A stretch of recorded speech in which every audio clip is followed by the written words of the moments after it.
السلام علیکم جی، کیا حال چال ہے آپ سب لوگوں کے؟ میں امید کرتی ہوں آپ سب بالکل ٹھیک ہوں گے، خیریت سے ہوں گے۔ ناول آپ زدہ بائی واجد ابرار کی یہ 30th ایپیسوڈ ہے۔ اسمارہ دریا آدم خیل کے مضافات میں واقع ایک کچی مسجد میں موجود تھی۔ وہ غور سے مفتی صاحب کو مغرب کی نماز کی امامت کراتے ہوئے دیکھ رہی تھی، ساتھ ہی ساتھ وہ ان سوالوں پہ غور کر رہی تھی جو اس نے مفتی صاحب سے پوچھنے تھے۔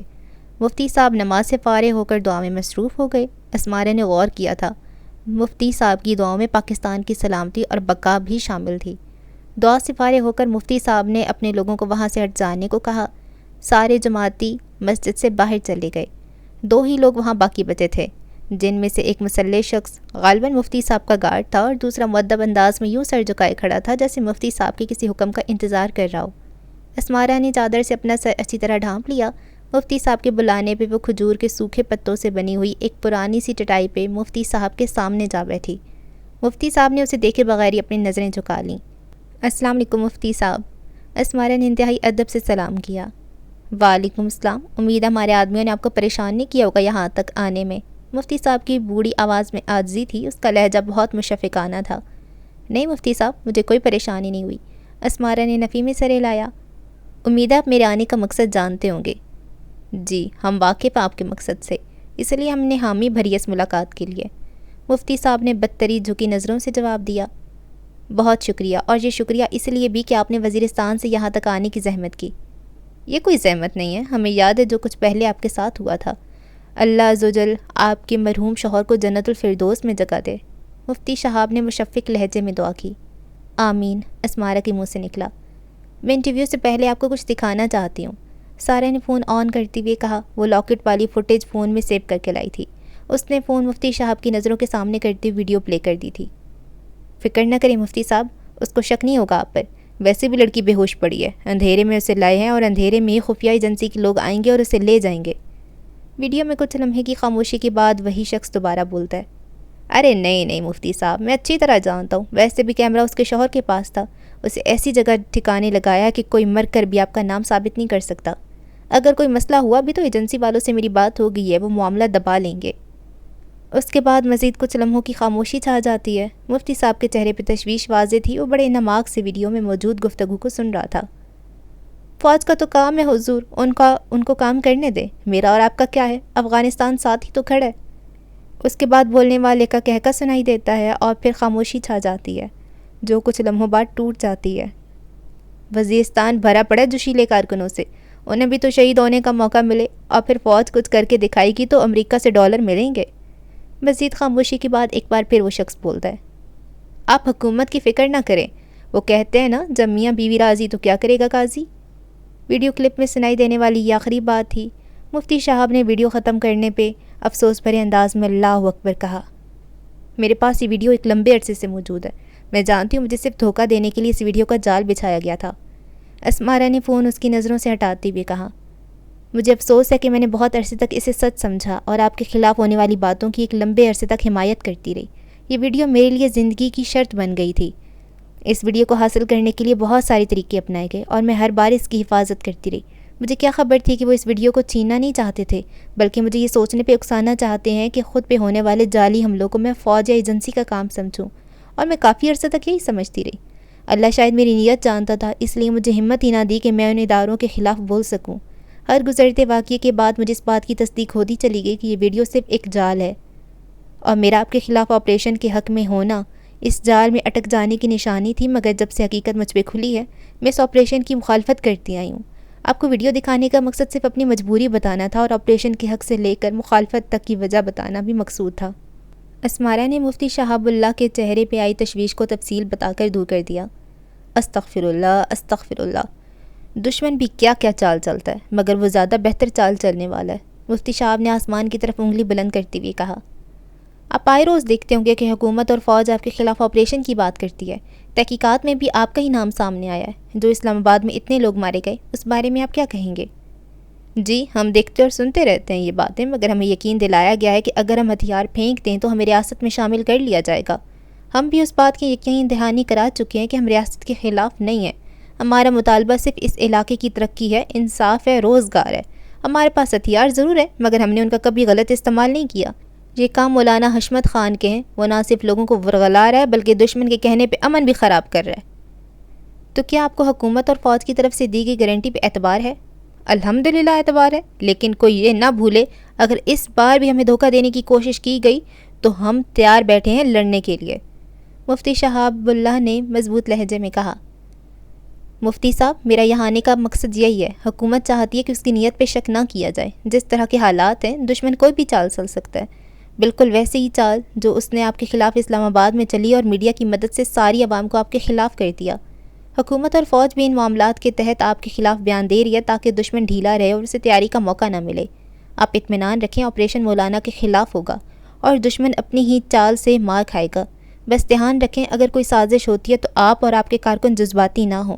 میں آپ کو گارنٹی دینے آئی ہوں حکومت اور فوج کی طرف سے کہ ان کے کسی بیان کو سنجیدہ نہ لے۔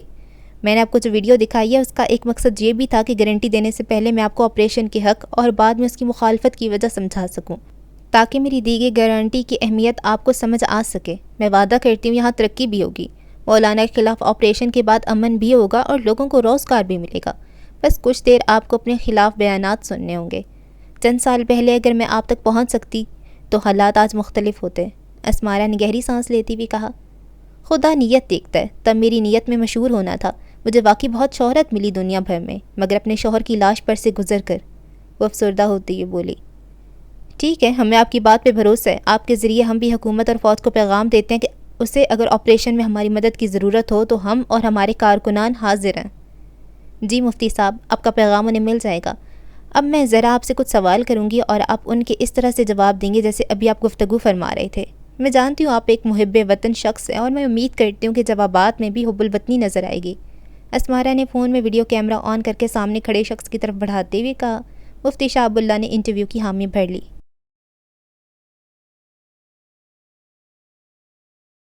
مجھے تو کوئی فراڈ لگتی ہے یہ لڑکی، انگریز ہے تو انگریز بن کر آتی، شلوار قمیص پہننے کی کیا ضرورت تھی؟ زبیدہ سارہ کے حوالے سے جیمگوئی کر رہی تھی۔ آہستہ تو بولو زبیدہ، وہ سن لے گی تو کیا سوچے گی؟ کلثوم نے آہستہ سے کہا تو زبیدہ سے رہا نہ گیا، وہ نہ چاہتی ہوئی بھی کھلکھلا کے ہنستی۔ بھابی جانے سے انگریزی آتی ہے، اردو نہیں۔ کلثوم زبیدہ کی بات پہ دائیں بائیں دیکھنے لگی۔ حویلی کا ماحول پہلے ہی افسردہ ہے، اوپر سے وہ آ گئی، پتہ نہیں ابھی اس نے کیا انکشاف کرنا ہے۔ خیر ابا جی آ جائیں ہسپتال سے تو ہی پتہ چلے گا کہ کیا چکر ہے۔ میں نے 3 دفعہ مجاہد سے کہا کہ وہ اس سے کہہ دے کہ جو بھی بات ہے ہمیں بتا دے۔ ابا جان تو پتہ نہیں کب آئیں گے، مگر لگتا ہے اس کا یہاں رات رکنے کا ارادہ ہے۔ زبیدہ نے کھڑکی سے باہر دیکھتی ہوئی کہا۔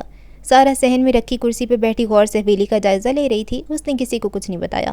اس نے کہا تھا وہ صرف گھر کے بڑے سے بات کرنا چاہتی ہے۔ نورالعین اور غزالہ پہلی عینی کے پاس اسپتال میں تھے، دین محمد کو ملوانے کے لیے شاہ نواز اور رب نواز ہسپتال گئے بھی تھے۔ مجاہد نے بھرپور کوشش کی تھی کہ سارہ اس کی انگریزی سے امپریس ہو کے اسے آنے کی وجہ بتا دے، لیکن ایسا نہیں ہو سکا۔ ہانیہ اور عمیر تو بار بار اس کے سامنے سے گزرے تھے، ان دونوں کو موقع مل گیا تھا انگریزی کا ٹیلنٹ دکھا کے وہ سب گھر والوں سے داد وصول کر سکیں۔ آنے والی ہوں گے وہ لوگ، آ جاؤ سروت کھانے کا کچھ کریں، زبیدہ نے سروت سے کہا۔ وہ دونوں صحن میں بیٹھی سارہ کو جی بھر کے دیکھتی ہوئے کچن میں چلی آئیں۔ کون ہو سکتی ہے یہ لڑکی؟ اپنے کمرے میں آتی کلثوم بڑبڑائی۔ مجاہد افسردہ بیٹھا عینی کے بارے میں سوچ رہا تھا۔ کلثوم کے کہنے پہ وہ کسی گہری سوچ سے باہر آ گیا۔ پتہ نہیں سب کو کیا جلدی ہے جاننے کی، کہہ تو رہی ہے وہ بتا دے گی دادا جان کو، اور وہ لوگ آنے والے ہیں، کیوں اتنی افراتفری پڑی ہوئی ہے سب کو؟ وہ تل ملا کر بولا۔ اس نے صرف تم سے بات کی، حالانکہ عمیر اور ہانیہ کو بھی انگریزی آتی ہے اور وہ پاکستانی بھی نہیں ہے، کہیں تم… امی خدا کے لیے۔ مجاہد اٹھ کھڑا ہوا۔ چند منٹ زبیدہ چچی کے پاس کھڑی ہو جاتی ہیں تو آپ انہی کی زبان بولنا شروع کر دیتی ہیں۔ مجاہد اکھڑ کر بولا۔ وہ پہلے کسی عذاب میں مبتلا تھا، کلثوم کی بات نے اسے ادھیڑ کے رکھ دیا۔ کم سے کم اتنا تو پوچھ لیتے کہ کہاں سے آئی ہے۔ زبیدہ تو مذاق کر رہی تھی کہ لگتا ہے امریکہ سے مجاہد کو لینے آئی ہے، مگر میرے دل میں واقعی ہول اٹھ رہے ہیں۔ کلثوم پر مجاہد کے لہجے کا کوئی اثر نہیں پڑا، وہ جوں کی توں وسوسے کا شکار تھی۔ مجاہد بنا کچھ بولے غصے کی حالت میں وہاں سے اٹھ کر چلا گیا۔ صحن میں آتی اس نے ترچھی نظروں سے سارہ کو دیکھا اور اوپر چھت پہ چلا آیا۔ عینی کی ہر چیز کو پچھتاوے کی نظر سے دیکھنے لگا۔ وہ جب بھی اوپر آتا تو پرفیوم کی خالی بوتلیں اس کی نگاہوں میں گھومنے لگتی، حالانکہ نورالعین وہ کب کے کچرے کی نظر کر چکی تھی۔ مجاہد کو لگتا تھا کچرے کی وہ ڈھیری اس کے سینے میں کہیں ہے، کیونکہ کانچ کے ٹکڑے اسے ہر لمحہ چپتے ہوئے محسوس ہوتے تھے۔ کچھ دیر بعد اسے گاڑی کے ہارن کی آواز سنائی دی تو وہ نیچے چلا آیا۔ گھر میں موجود باقی سارے لوگ بھی تجسس بھرے انداز میں سارہ کو دیکھتے ہوئے گاڑی سے دین محمد کے اترنے کا انتظار کرنے لگے۔ رب نواز اور غزالہ اتر گئے تھے، نورالعین اور شاہ نواز بھی اتر گئے۔ شاہ نواز اترتے ہی جیپ کی ڈگی سی ویل چیئر نکال کے کھول دی تھی۔ دین محمد کو آسرا دے کر اس نے ویل چیئر پہ بٹھا دیا۔ سار اپنی جگہ سے اٹھ کھڑی ہوئی۔ وہ پتریلی نظروں سے دین محمد کو دیکھنے لگی۔ باری باری اس نے سب کی طرف دیکھا۔ باقی سب بھی اسے دیکھ کے چونک گئے۔ وہ نظروں ہی نظروں میں گھر کے باقی افراد سے اس کا تعارف مانگ رہے تھے۔ اینی کی طبیعت اب کیسی ہے؟ کلثوم نے غزالہ سے پوچھ لیا۔ ویسی ہے، غزالہ کی آواز بھر آئی۔ بہت ماڑے نصیب تھے میری بچی کے۔ وہ لاکھ کوشش کے باوجود اپنے آنسو نہیں روک پائی۔ حوصلہ رکھو، اللہ بہتر کرے گا، انشاءاللہ وہ ٹھیک ہو جائے گی۔ کلثوم نے اس کے کندھے پہ ہاتھ رکھ کے اسے حوصلہ دینا چاہا۔ نورالعین نے غصے سے مجاہد کی طرف دیکھا۔ اس کی نظروں میں مجاہد کے لیے حقارت تھی۔ نہیں چچی جان، وہ اب کبھی ٹھیک نہیں ہوگی، اس سے تو اچھا تھا وہ مر جاتی، وہ سخت لہجے میں کہتی ہوئی کمرے میں چلی گئی۔ غزالہ کے ساتھ ساتھ وہ بھی زاروں کے تار رو دی۔ کمرے کی چار دیواری نے اس کے رونے کی آواز کو دبا لیا تھا۔ مجاہد پچھتاوے کا بت بنا زمین کو گھور رہا تھا۔ اس کی سرخ آنکھوں سے خون کے آنسو نکل کر زمین میں جذب ہو رہے تھے۔ کچھ ہی دیر بعد سارہ کے متعلق سبھی کو علم ہو گیا۔ دین محمد کو انگریزی تو آتی تھی لیکن باقیوں کی نسبت قدرے کمزور تھی۔ وہ ایف اے تک پڑھائی کر کے فوج میں بھرتی ہو گیا تھا۔ اسے انگریزی اس دور کے حساب سے ہی آتی تھی لیکن سارہ کے لیے اتنی ہی کافی تھی۔ اس نے سلام کر کے دین محمد کی طرف وہی کاغذ بڑھایا جو اسے ہیزل نے دیا تھا۔ دین محمد نے گلے میں لٹکا ہوا چشمہ اٹھا کر ناک پر رکھ لیا۔ شاہ نواز ساری روشنیاں جلا دی تھی تاکہ ابا جان کو پڑھنے میں آسانی ہو، لیکن ایسا نہیں ہوا۔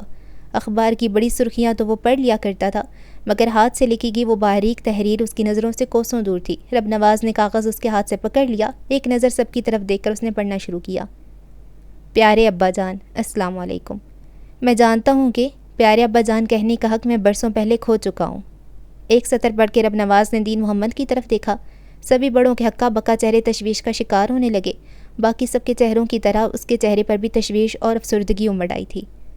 آج میں حق نہ ہوتے ہوئے بھی یہ الفاظ استعمال کر رہا ہوں کیونکہ میرے پاس یہ آخری موقع ہے۔ میری انا میرے ساتھ بستر مرگ پہ لیٹی ہے۔ یہ وہی انا ہے ابا جان جس سے پیدا آپ نے کیا اور پروان میں نے چڑھایا۔ آج اسپتال کے اس چھوٹے سے کمرے میں تنہا اپنی زندگی کے آخری لمحوں کو گنتے ہوئے سوچ رہا ہوں کہ کیا برا تھا اگر میں نے آپ کی اور اماں جی کی خوشیوں کا بھرم رکھا ہوتا۔ لیکن اب ایک لفظ کاش کے علاوہ کچھ باقی نہیں رہا میرے پاس۔ ہیزل سے سالوں کے تعلق کے بعد میں نے اسے شادی کر لی تھی۔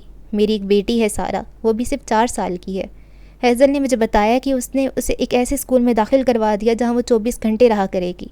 ٹھیک ہی تو کیا اس نے، وہ تو اسے پیدا ہی نہیں کرنا چاہتی تھی۔ وہ کل آئی تھی اپنے دوست والٹر کے ساتھ مجھے یہ بتانے کہ میرے پاس زیادہ وقت نہیں بچا۔ وہ بے وقوف یہ نہیں جانتی کہ میں تو اسی دن کا مر گیا ہوں جب میں نے پہلی بار والٹر کو اپنے گھر میں دیکھا تھا۔ دین محمد نے اپنا چشمہ اتار کے اپنے کپکپاتے ہاتھوں سے اپنی آنکھیں خشک کیں۔ شاہ نواز نے آگے بڑھ کے اپنا ہاتھ اس کے کندھے پہ رکھ دیا۔ اس کی اپنی آنکھیں بھی بھیگ چکی تھی۔ رب نواز نے آگے پڑھنا شروع کیا۔ جس طرح آپ نے مجھے اپنی زندگی اور جائیداد سے نکال دیا تھا ویسے ہی میں نے اسے اپنے دل سے نکال دیا تھا ابا جان۔ تب سے میں دل کا مریض بن گیا۔ مجھے مریض ہیزل کی محبت نے نہیں بنایا، مجھے تو ان پچھتاووں نے مریض بنایا جو میں نے ہیزل کی محبت کے ساتھ مفت میں خرید لیے تھے۔ خیر اب ان ساری باتوں کا کوئی مقصد نہیں رہا۔ میں بس ایک آخری درخواست کرنا چاہتا ہوں۔ آپ اسے مرنے سے پہلے مرنے والے کی آخری خواہش سمجھ لیجئے گا۔ میں چاہتا ہوں میری بیٹی اس تہذیب سے دور رہے، اسے اپنے کلچر اور مذہب کی پہچان رہے، اور جو کچھ میں نے کیا اس کی سزا میری بیٹی کو نہ ملے۔ ان آخری دنوں میں نے صرف یہی ایک دعا کی ہے کہ خدا اسے کبھی نہ کبھی آپ لوگوں کے پاس لے آئے۔ مجھے آپ سے وعدہ چاہیے ابا جان کہ اگر کبھی وہ حویلی آئی تو آپ اس حویلی کی عزت بنائیں گے۔ ماشاءاللہ سے میری 3 بھائی ہیں، ان کے اگر کوئی جوڑ ملا تو آپ جوڑیں گے اسے۔ میں نہیں جانتا ابا جان کہ آپ کو یہ خط ملے گا تو آپ اس دنیا میں ہوں گے یا نہیں، اس لیے میری اپنے چھوٹے بھائیوں سے بھی یہی درخواست ہے۔ آخر میں بس میں معافی مانگوں گا ان سب سے جن کا میں نے دل دکھایا۔ مجھے معاف کر دیجیے گا کیونکہ یہی ایک معافی ہوگی جو اس دنیا میں اپنے ساتھ لے کر جاؤں گا۔ اللہ تعالیٰ آپ سب کو خوش رکھے، آباد رکھے۔ فی امان اللہ۔ ایک نافرمان بیٹا، ایک خود غرض بھائی، دل نواز، فرام ہیوسٹن، مورخہ 24 دسمبر 1988۔ خط کے آخر میں حویلی کا پتہ بھی درج تھا۔ خط ختم ہوا تو رب نواز کی آنکھوں سے نکل کر آنسو خط پہ ٹپک پڑے۔ رونے والوں میں وہ اکیلا نہیں تھا، حویلی کے سب بڑے رو رہے تھے، جبکہ نوجوان ایک دوسرے کو کشمکش کے عالم میں دیکھ رہے تھے۔ ان کے چہرے پہ افسردگی کے ساتھ سوالات بھی تھے۔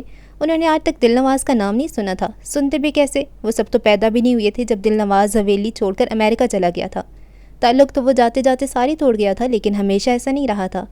امریکہ جاتی آہستہ آہستہ اس کے دین محمد اور اپنی ماں صفیہ سے تعلقات بحال ہوتے گئے۔ جلدی اس نے رقم بھی بھیجنا شروع کر دی جس سے کاروبار کو بہت مدد ملی تھی، لیکن پھر ایک روز ہیزل دراڑ بن کے ان رشتوں کو تقسیم کر گئی۔ وہ بضد تھا کہ وہ ہیزل سے ہی شادی کرے گا مگر دین محمد اس کی بات سے انکاری تھا۔ اس نے تو سیدھی سیدھی دھمکی دے ڈالی تھی کہ اگر دل نواز نے امریکہ میں وہ بھی غیر مذہب عورت سے شادی کی تو وہ اسے نہ صرف جائیداد سے آگ کر دے گا بلکہ عمر بھر کے لیے اسے تعلق توڑ دے گا۔ دل نواز نوجوان تھا، گرم خون میں بہت طاقت ہوتی ہے، یہ انسان سے کوئی بھی فیصلہ آسانی سے کرا لیتا ہے۔ اس نے بھی سینہ تان کر کہا تھا، ٹھیک ہے ابا جان، سب کچھ یہیں ختم۔ اس نے سارے رشتے، سارے رابطے ختم کر دیے تھے۔ دین محمدی پہ پابندی لگا دی تھی کہ حویلی میں کوئی اس کا نام تک نہ لے۔ وقت گزرتا رہا، باقی 3 بھائیوں کی شادیاں ہو گئیں۔ کلثوم، غزالہ اور زبیدہ کو دل نواز سے واقفیت ان کے شوہروں کے ذریعے ہو گئی تھی، لیکن بچوں میں سے کسی کو کبھی دل نواز نامی راز کا علم نہیں تھا۔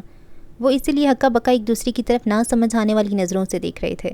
مجاہد کو اب سمجھ آیا تھا کہ اس کے امریکہ جانے والے فیصلے کی اتنی مخالفت کیوں سامنے آئی تھی، اسے کیوں کردار کا حوالہ دے کر سمجھایا جاتا تھا۔ اس نے ترس کھانے والی نظروں سے سارہ کی طرف دیکھا جو سر جھکائے بیٹھی تھی۔ وہ جاسم سے اس خط کا ترجمہ پہلے ہی کرا چکی تھی۔ وہ اپنی جگہ سے اٹھی اور اپنا سر دین محمد کی گود میں رکھ کے بے اختیار ہو دی۔ وہ باری باری سب سے اسی طرح ملی تھی۔ اسے آج سمجھ آ رہا تھا کہ وہ اتنے سال امریکہ میں رہنے کے باوجود بھی خود کو کبھی اس کلچر میں مکمل طور پہ ایڈجسٹ کیوں نہیں کر پائی۔ اس کا خمیر تو کسی اور ہی ملک اور کلچر سے اٹھا تھا، وہی خمیر ہی تو تھا جو کہیں نہ کہیں اسے اندر سے بے چین کرتا آ رہا تھا۔ وہ خوش تھی کہ آخر 23 برس بعد اس کے باپ کی دعا اور خواہش دونوں پوری ہو گئیں۔ اسے احساس ہوا تھا کہ خدا تو بس کڑی سے کڑی ملا رہا تھا اور وہ اس کے بنائے ہوئے راستے پہ چلتے ہوئے اپنے اصل مقام تک پہنچ گئی۔ ایک سوال تھا جو دین محمد نے اس سے پوچھا تھا، جس کا جواب کہیں نہ کہیں دل نواز کے خط نے بھی دے دیا تھا، مگر دل کی بے چینی نے اسے مجبور کیا تو وہ سارہ سے دل نواز کے بارے میں پوچھے۔ ان کا انتقال ہو گیا تھا 24 دسمبر 1988 کو۔ سارہ نے بمشکل اپنے ہونٹ کھولے۔ اسی روز جب انہوں نے یہ خط لکھا تھا، میں نے انہیں آخری دنوں میں نہیں دیکھا تھا، میری نظروں میں ان کی کوئی تصویر موجود نہیں۔ پہلے موم نے مجھے ان کی وفات کے بارے میں نہیں بتایا تھا، انہوں نے کہا تھا وہ انہیں اکیلا چھوڑ کے چلے گئے ہیں، لیکن جب انہوں نے دیکھا کہ میں اپنے باپ کو بہت زیادہ یاد کرنے لگی ہوں اور اداس بھی رہتی ہوں تو انہوں نے مجھے بتایا کہ وہ اس دنیا میں نہیں رہے۔ انہوں نے گھر میں ان کی کوئی نشانی یا تصویر تک نہیں رہنے دی۔ سارہ نے روتے ہوئے بتایا۔ زبیدہ ہونٹ بھینچے دیوار کے ساتھ ٹیک لگائے کھڑی تھی۔ ایک تو اس حویلی کو یہ خط لے کر بیٹھ گئے ہیں، ایک نے بازو توڑوایا تو دوسرا خط نے اینی کے ہوش و حواس اڑا دیے، اور اب یہ تیسرا موت کی نوید سنانے آیا ہے۔ ہونٹ بھینچے اس نے دل ہی دل میں سوچا۔ آپ کا بہت بہت شکریہ مفتی صاحب، آپ نے اپنی قیمتی وقت میں سے وقت نکالا اور وزیرستان سے یہاں تک آئے، اسمارے نے تشکر آمیز لہجے میں کہا۔ شکریہ کی اس میں کوئی بات نہیں، ہمیں بس حکومت کی طرف سے گارنٹی کی ضرورت تھی جو اب پوری ہو گئی۔ انشاءاللہ ایک دن آپ خود بنا کسی سیکیورٹی کی وزیرستان آئیں گی جہاں صرف امن ہوگا، مفتی صاحب نے جھکی نظروں سے کہا۔ اسمارے نے جواب میں انشاءاللہ کہا۔ کچھ دیر بعد مفتی صاحب کے آدمیوں نے اسے حفاظت سے دریا آدم خیل چھوڑ دیا جو وہاں سے کچھ کلومیٹرز کے فاصلے پر تھا۔ وہ ایک گہری سانس لے کر گاڑی میں بیٹھی اور گاڑی سٹارٹ کر لی۔ براق اس کی نظروں سے اوجھل اس کی گاڑی پر نظر رکھے ہوئے تھا۔ گاڑی چلاتے وقت اس کا سارا دھیان گلشن آباد کے قریب ہونے والے اس دھماکے کی طرف چلا گیا۔ وہ گاڑی کس کی ہوگی اور اس میں دھماکہ کیوں ہوا؟ وہ اسی سوچ میں گم گاڑی چلائی جا رہی تھی۔ حکومت نے تو گارنٹی دی تھی کہ یہ سفر انٹرویو خفیہ رہے گا، پھر کون ہو سکتا ہے؟ وہ کافی دیر تک ایسی سوچوں میں الجھی رہی۔ اچانک اس کا دھیان اس میسج کی طرف چلا گیا جس میں اس کے فون کے GPS کو بند کرنے کا کہا گیا تھا۔ تب GPS تو دونوں فونز میں آف تھا، اس نے سوچا۔ کافی سوچوں بچائے کے بعد وہ کسی نتیجے پہ نہیں پہنچی، یہاں تک کہ گاڑی پشاور ایئرپورٹ پہ پہنچ گئی۔ رات کے 10 بج چکے تھے۔ گاڑی وہیں پارکنگ میں چھوڑ کر وہ اندر چلی گئی۔ پرس سے اپنا فون نکال کر دیکھا تو کراچی کی ٹکٹ کنفرم ہو چکی تھی۔ فون کی بیٹری اپنی آخری سانسوں پر چل رہی تھی۔ اس نے اسی فون میں مفتی صاحب کا انٹرویو بھی ریکارڈ کیا تھا۔ جہاز میں بیٹھتی اس کا فون آف ہو گیا تھا۔ اس نے پرس میں سے اپنا دوسرا فون نکال کے آن کر لیا۔ فون کے آن ہوتی اسے سکندر کی جانب سے کی گئی بیشتر کالز کے مس ہو جانے کا نوٹیفیکیشن ملا، ساتھ ہی اسے اس کا ایک میسیج بھی ملا جس میں لکھا تھا، فون کیوں بن جا رہا ہے تمہارا؟ میں کافی دیر سے ٹرائی کر رہا ہوں، مل نہیں رہا۔ اسمارہ کو میسیج پڑھ کے حیرت ہوئی۔ اگر نمبر بند تھا تو دوسرے نمبر پہ بھی کال کر سکتا تھا وہ، اس نے گہری سنجیدگی سے سوچا۔ فلائٹ کے ٹیک آف ہونے کی اناؤنسمنٹ سن کے اس نے فون پاورڈ آف کر دیا۔ وہ فون واپس پرس میں رکھتے ہوئے ٹھٹک کے رکی۔ اس نے تشویشناک نظروں سے فون کی طرف دیکھا۔ دوبارہ کوشش کرو ٹریس کرنے کی۔ مکیش اچاریہ کی غضبناک آواز وکرم کے کانوں کے پردے پھاڑنے لگی۔ نہیں ہو رہا سر، لوکیشن آف ہو گئی ہے، وہ بس کچھ ہی منٹوں کے لیے آن ہوئی تھی، وکرم نے سہمی ہوئی انداز میں بتایا۔ زوم کرو اسے، مکیش دوبارہ غرایا۔ وکرم نے اس سرخ دائرے پہ کلک کر کے اسے مزید زوم کر کے دکھایا۔ That's the Peshawar airport. Mukesh نے میز پہ مکہ مار کے اپنی مایوسی باہر نکالی۔ ڈونٹ وری سر، کب تک بچے گی ہم سے؟ وہ تو گروپس کی آپسی لڑائیوں میں ہمارا ٹارگٹ ان کے ہاتھ نہیں لگا، اگلی بار وہ نہیں بچے گی، وکرم نے تیکھی نظروں سے اسکرین کی طرف دیکھتے ہوئے کہا۔ اور اگر ایسا نہ ہوا تو تم میں سے کوئی نہیں بچے گا، مکیش اچاریہ غصے سے کہتا ہوا کنٹرول روم سے باہر چلا گیا۔ مولانا حشمت خان انتہائی غصے کی حالت میں اپنے حجرے کے چاروں طرف ٹہل رہا تھا۔ اس کے ایک ہاتھ میں تسبیح کے دانے ایک دوسرے کو پیچھے دھکیل رہے تھے۔ اسی اثناء میں ایک شخص حجرے میں اجازت لے کر داخل ہوا۔ کچھ پتہ چلا وہ دریا آدم خیل میں کیا کر رہی تھی؟ مولانا نے جلدی جلدی رک کر پوچھا۔ تسبیح پہ اس کی انگلی وہیں ٹھہر گئی، ایک دانہ اس کی انگلی کے نیچے دبا رہ گیا۔ جی حضور، پکی خبر ہے، وہ دریا آدم خیل میں افغان مہاجرین کے کیمپ آئی تھی، ان کے مسائل جاننے کے لیے۔ آنے والے نے انتہائی پختہ لہجے میں جواب دیا۔ تسبیح کا دانہ مولانا کی انگلی سے پھسل کے پیچھے جا گرا تھا۔ اس کا چہرہ غصے سے سرخ ہو رہا تھا۔ اور گاڑی کا کیا بنا؟ وہ ٹارگٹ تک کیوں نہیں پہنچی؟ سرکار کو کیا جواب دیں گے ہم؟ مولانا نے ہیبت ناک لہجے میں پوچھا۔ تسبیح کا ایک دانہ پھر اس کی انگلی کے نیچے دب گیا۔ وہ مفتی کا کام تھا، اس کے آدمیوں نے حملہ کر دیا تھا ہماری گاڑی پہ، جس کی وجہ سے گاڑی میں رکھا بارود پھٹ گیا، اس شخص نے سہمے ہوئے انداز میں بتایا، جسے سن کے تسبیح کا وہ دانہ واپس اپنی جگہ پہ چلا گیا۔ مولانا نے غصے سے اس شخص کو گھورا۔ وہ 2 ٹکے کا مفتی اور اس کے بندے نہیں سنبھالے جاتے تم لوگوں سے؟ سارا موقع ضائع کر دیا اسے مارنے کا۔ آپ فکر نہ کریں حضور، ہم ان کا پیچھا نہیں چھوڑیں گے، وہ نادم لہجے میں بولا۔ وردی والے پیچھا کرنے دیں گے تو پیچھا کرو گے نا؟ یہاں تو پھر آسان تھا، اب تو وہ شہر چلی گئی ہوگی، وہاں اور بھی مشکل ہو جائے گا۔ جیسے پہلے وردی والوں کی گاڑی نے کچل کے رکھ دیا تھا ہمارے آدمیوں کو، اب بھی وہی اشر کریں گے ہمارا۔ ابھی دفعہ ہو جاؤ ہماری نظروں کے سامنے سے، ہمیں سوچنے دو کہ آگے کیا کرنا ہے، مولانا غراتے ہوئے کہا۔ وہ شخص سر جھکائے ہوئے وہاں سے باہر چلا گیا۔ جیسا اس سے کہا گیا تھا ویسے اس نے مولانا کے سامنے کہہ دیا تھا۔ اسے امید تھی کہ اب اس کے گھر والوں کو کچھ نہیں کہا جائے گا۔ اس نے یہیں تک سوچا تھا کہ گولی اس کے سر کے آر پار ہو گئی۔ وہ دڑام سے پتھروں پہ گر پڑا۔ اس کے گرتے ہی عقب سے مولانا کا وحشت بھرا وجود نمودار ہوا۔ اس کے ہاتھ میں موجود پستول کی نال سے دھواں نکل رہا تھا۔ نامرد کہیں کا، مولانا نے اس کی طرف غصے سے تھوکتے ہوئے کہا۔ مولانا کے سبھی خاص لوگ پل بھر میں وہاں جمع ہو گئے تھے۔ تم لوگ بھی دیکھ لو، جو شیر ایک چڑیا نہیں مار سکتا اس کا یہ حال ہوتا ہے۔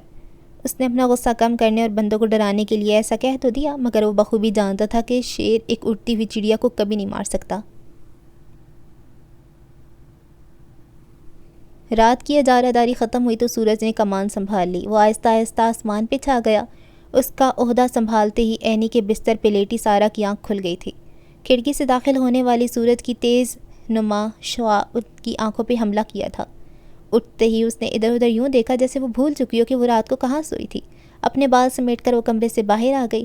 چھت سے دور دور تک نظر آنے والے کھیتوں کی ہریالی نے اسے تازہ دم کر دیا تھا۔ کافی دیر تک وہ چھت کے چاروں اطراف چلتی رہی اور صبح کی خوبصورتی سے لطف اندوز ہوتی رہی۔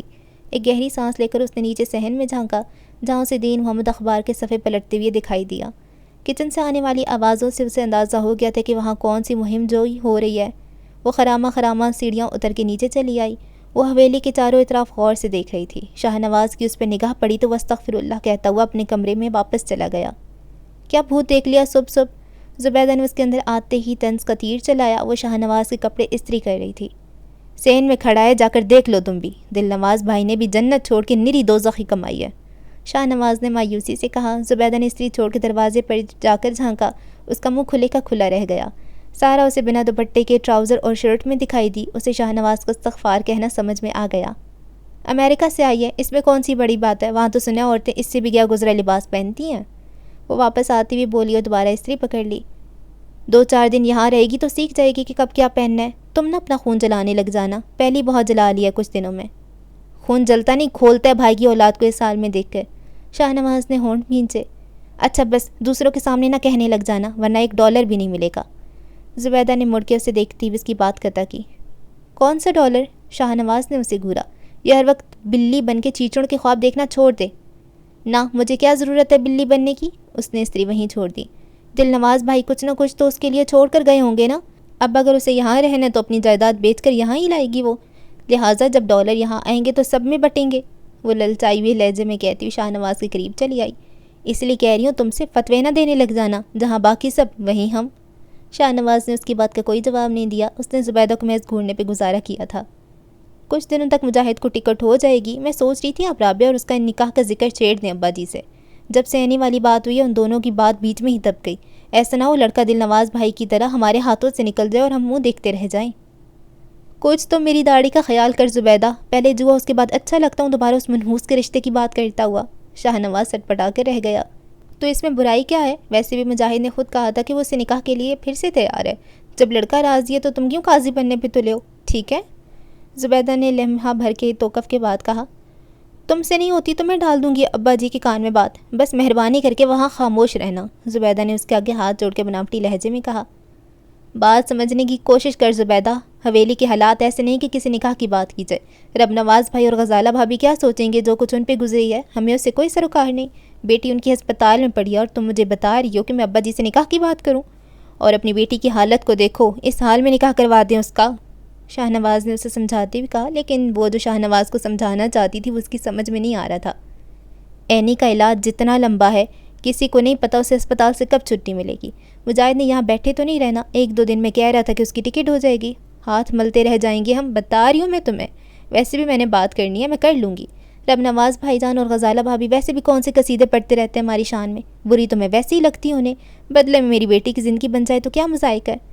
زبیدہ نے چمکدار نظروں سے ساتھ والے کمرے کی طرف دیکھا جہاں رابعہ اب تک سو رہی تھی۔ اس کے بازو پر ابھی تک پلسٹر تھا، اتنے دن گزر جانے کے باوجود وہ ابھی تک مکمل صحت یاب نہیں ہوئی تھی۔ شاہ نواز نے دوبارہ کچھ نہیں کہا اور اٹھ کر باہر چلا گیا۔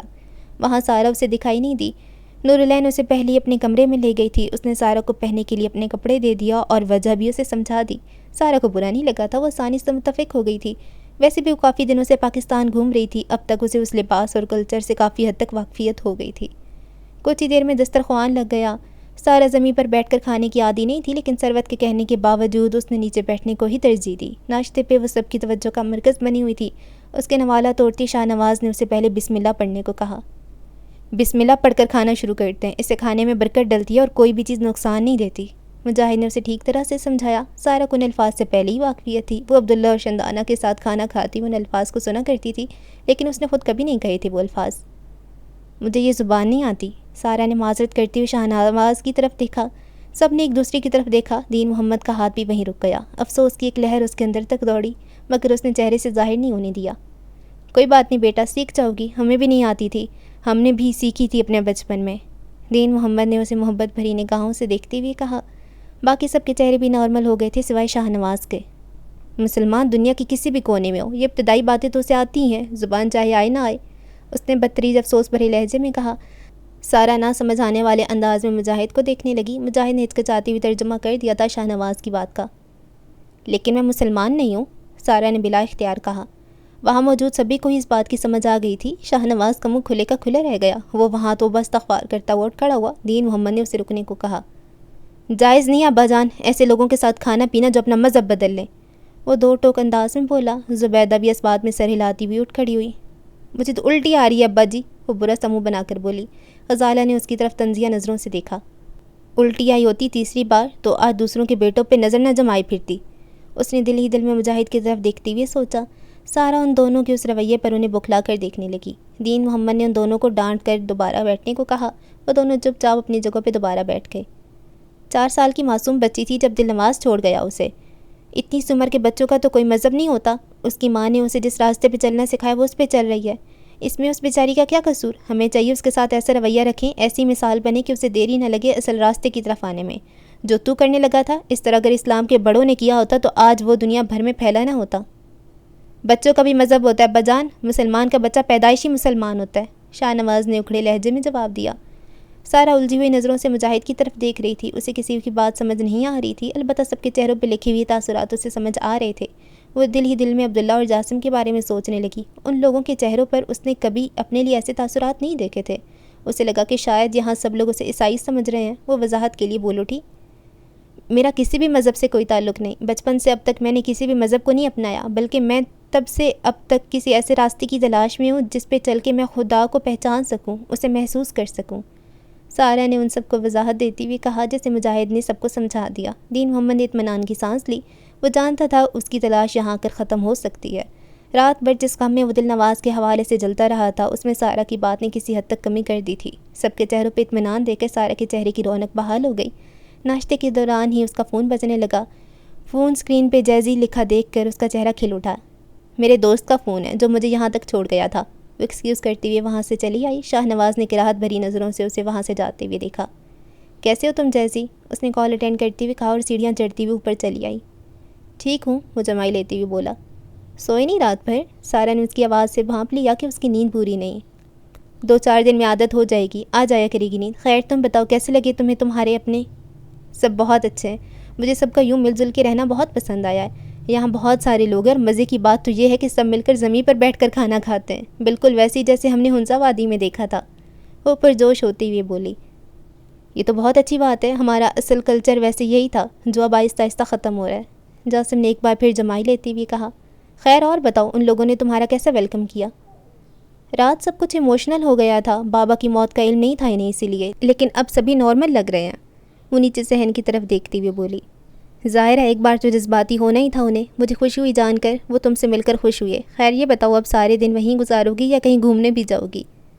میں رات کو یہی سوچ رہی تھی, جتنے بھی دن میں حویلی میں ہی گزارنا چاہتی ہوں. اس طرح ہی میں سب کو جان پاؤں گی اور وہ لوگ مجھے سمجھ سکیں گے. تو دوبارہ آیا کرو گی یہاں؟ جاسم نے بلا اختیار پوچھا. ظاہر ہے, ویسے بھی تو مجھے امریکہ ایک بار ہی جانا ہی ہے. مجھے موم سے بہت کچھ پوچھنا ہے, وہ تلخی بھرے لہجے میں بولی. اور اس کے بعد؟ جاسم نے تڑپ کر پوچھا. اس کے بعد میں یہیں رہنا مناسب سمجھوں گی. مجھے لگتا ہے شاید یہی میری منزل ہے اور میری ہر تلاش یہیں آ کر ختم ہوگی. وہ غور سے حویلی کے صحن کو دیکھتے ہوئے بولی. اچھا تم بتاؤ کیا کر رہے ہو؟ کچھ نہیں, ابھی آنکھ کھلی ہی تھی کہ تمہیں کال ملا لی. ناشتہ کروں گا, اس کے بعد اسلام آباد کے لیے نکلنا ہے. وہ بستر سے اترتی ہوئی دھیمے لہجے میں بولا. وہ اس کی آنکھیں نیند کی کمی کی وجہ سے سرخی مائل ہو رہی تھیں. کل اتنا سفر کیا ہے, آج ریسٹ کر لیتے. پہلی پڑھائی کا اتنا حرج ہوا ہے, ویسے بھی میرے لیے بہتر ہے کہ میں مصروف رہوں. وہ مسکراتے ہوئے بولا. تم مجھے اداس لگ رہے ہو. سارا نے اسے پرکھنا چاہا. تمہیں کیسے پتا؟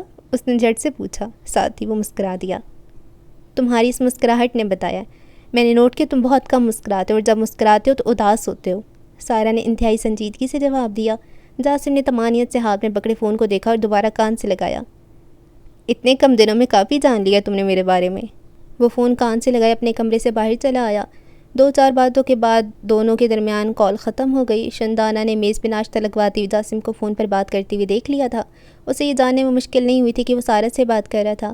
ناشتے کے دوران اس نے جاسم کو سمجھایا تھا کہ وہ سارا سے کم رابطہ رکھے, کیونکہ وہ اب اپنے گھر میں ہے اور ان کے گھر والوں کو یہ بات بری لگ سکتی ہے. جاسم نے بنا کوئی سوال کیے اس بات میں سر ہلا دیا.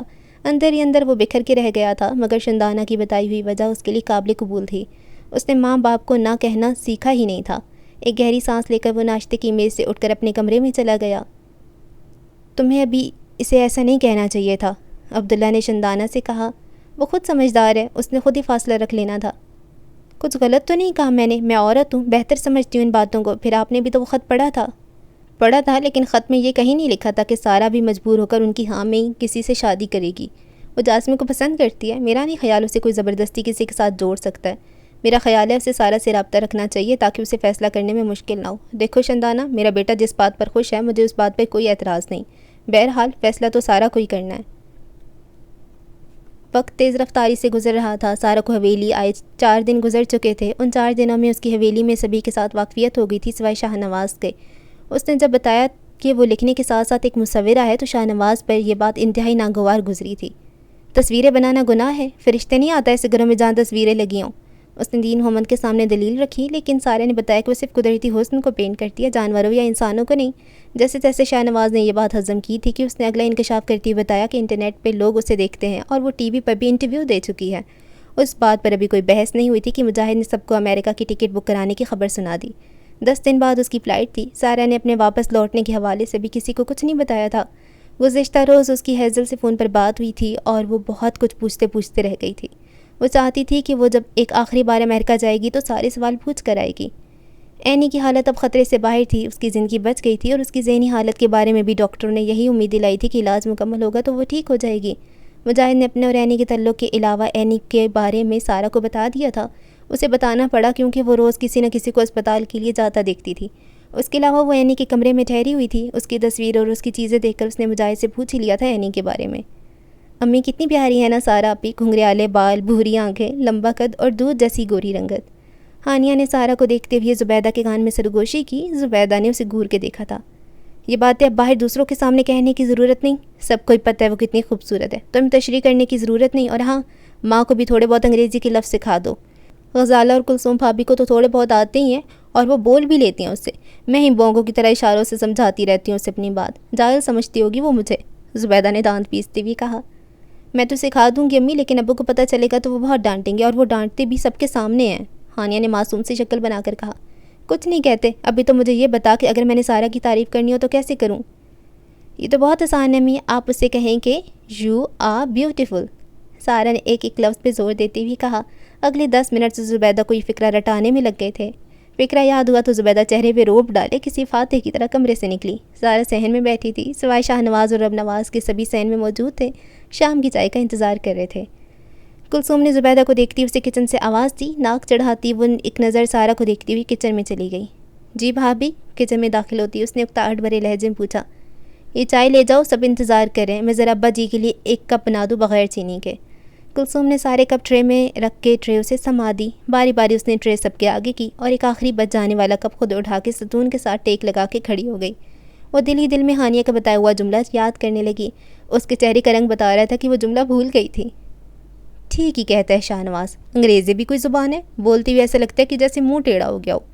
وہ اندر ہی اندر انگریزی سے انگریزوں والا سلوک کر رہی تھی۔ باتوں باتوں میں سب کے کپ خالی ہو گئے۔ دین محمد اثر کی نماز پڑھنے اپنے کمرے میں چلا گیا، جبکہ غزالہ کچن میں چلی گئی چائے کے برتن دھونے۔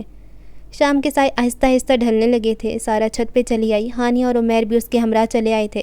سارا نے انہیں اپنی پینٹنگز اور فوٹوگرافی دکھائی تو ہانیہ نے پرجوش انداز میں چھت سے یہ آواز لگا کر صحن میں بیٹھے باقی لوگوں کو بھی اوپر بلا لیا۔ سب یوں چلے آئے جیسے سارا نے اپنا سامان کا نہیں بلکہ کسی خزانے کا منہ کھولا ہو۔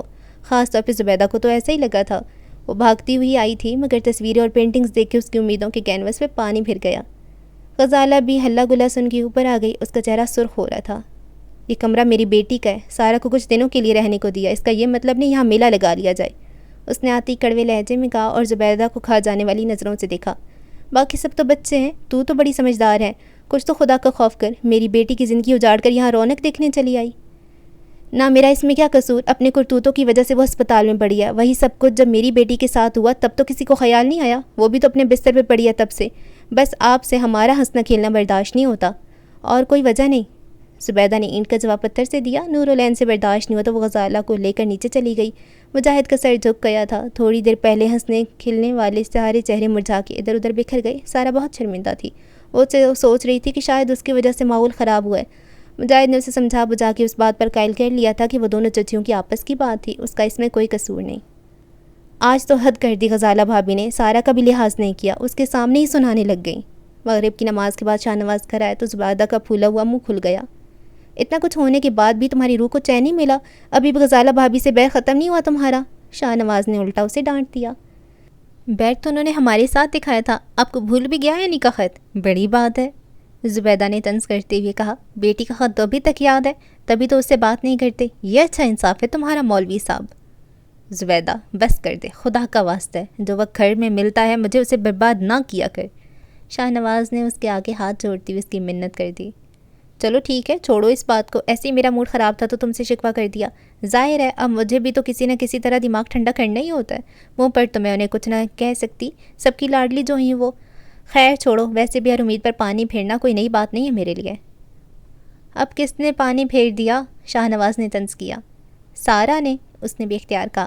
اتنے دنوں سے مجھے آس تھی کہ اس کے بھاری بھرکم بکسوں میں پتہ نہیں کیا کچھ ہوگا، مگر کھودا پہاڑ نکلا چوہا، وہ مایوسی سے بولی۔ ایسی امیدیں رکھو گی تو یہی ہوگا، میری مان لو، صرف اللہ سے لگایا کرو امیدیں، کبھی نہیں ٹوٹیں گی، شاہ نواز نے پورے اعتماد سے کہا۔ ویسے تم نے یہ بتایا تو نہیں کہ کیا لے کر آئی ہے وہ؟ زبیدہ کا موڈ ٹھیک کرنے کے لیے شاہ نواز نے پوچھ لیا، اور وہی ہوا تھا، اس کے پھولے ہوئے منہ سے جیسے ہوا نکل گئی ہو۔ کچھ نہیں لائی، صدیوں بعد اسے حویلی کا پتہ ملا تھا، کچھ تو لانا چاہیے تھا اسے۔ اس کا منہ ایک بار پھر پھول گیا۔ بتایا تو تھا اس نے کہ یہ صرف اتفاق تھا کہ اسے حویلی مل گئی، وہ امریکہ سے صرف گھومنے آئی تھی، اگلی بار جائے گی تو کچھ نہ کچھ لے کر ہی آئے گی، شاہ نواز نے اسے تسلی دینے کے لیے کہہ دیا۔ منہ بسوڑتی ہوئی اس نے اپنا چہرہ ڈھیلا چھوڑ دیا۔ ویسے آپس کی بات بتاؤں، مجھے لگتا ہے وہ کسی کو پسند کرتی ہے، میں نے اس کی تصویروں میں بہت جگہ ایک لڑکی کو دیکھا ہے، وہ بتا رہی تھی کہ وہی لڑکا اسے یہاں بھی چھوڑ کر گیا تھا، حویلی سے پہلے وہ اسی کے گھر میں ٹھہری ہوئی تھی، کہنے کو تو وہ اسے اپنا دوست کہتی لیکن بات ضرور کچھ اور ہے، زبیدہ نے سرگوشی کرتے ہوئے کہا۔ شاہ نواز نے غصیلی نظروں سے اس کی طرف دیکھا۔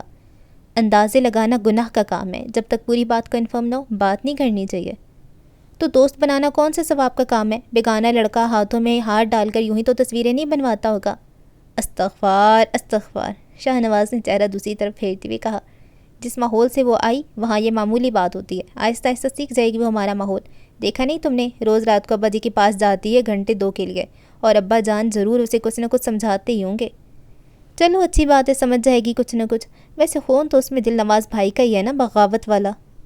نئے نئے وسوسے نہ پیدا کیا کرو، اچھا سوچا کرو، شاہ نواز نے مڑ کے اسے ڈانٹا۔ اسی دوران ہانیہ نے کھانا لگ جانے کی نوید سنائی تو وہ دونوں دسترخوان پر پہنچ گئے۔ ویسے موقع تو نہیں ملا، لیکن مجاہد کے جانے میں دن تھوڑے رہ گئے ہیں، تو بہتر یہ بات ابھی ہو جائے۔ دین محمد نے دسترخوان پر ہی بات چھیڑ دی تھی۔ رب نواز بھی ہسپتال سے آ چکا تھا۔ سب کی موجودگی کو دیکھ کر دین محمد نے بات چھیڑی تھی۔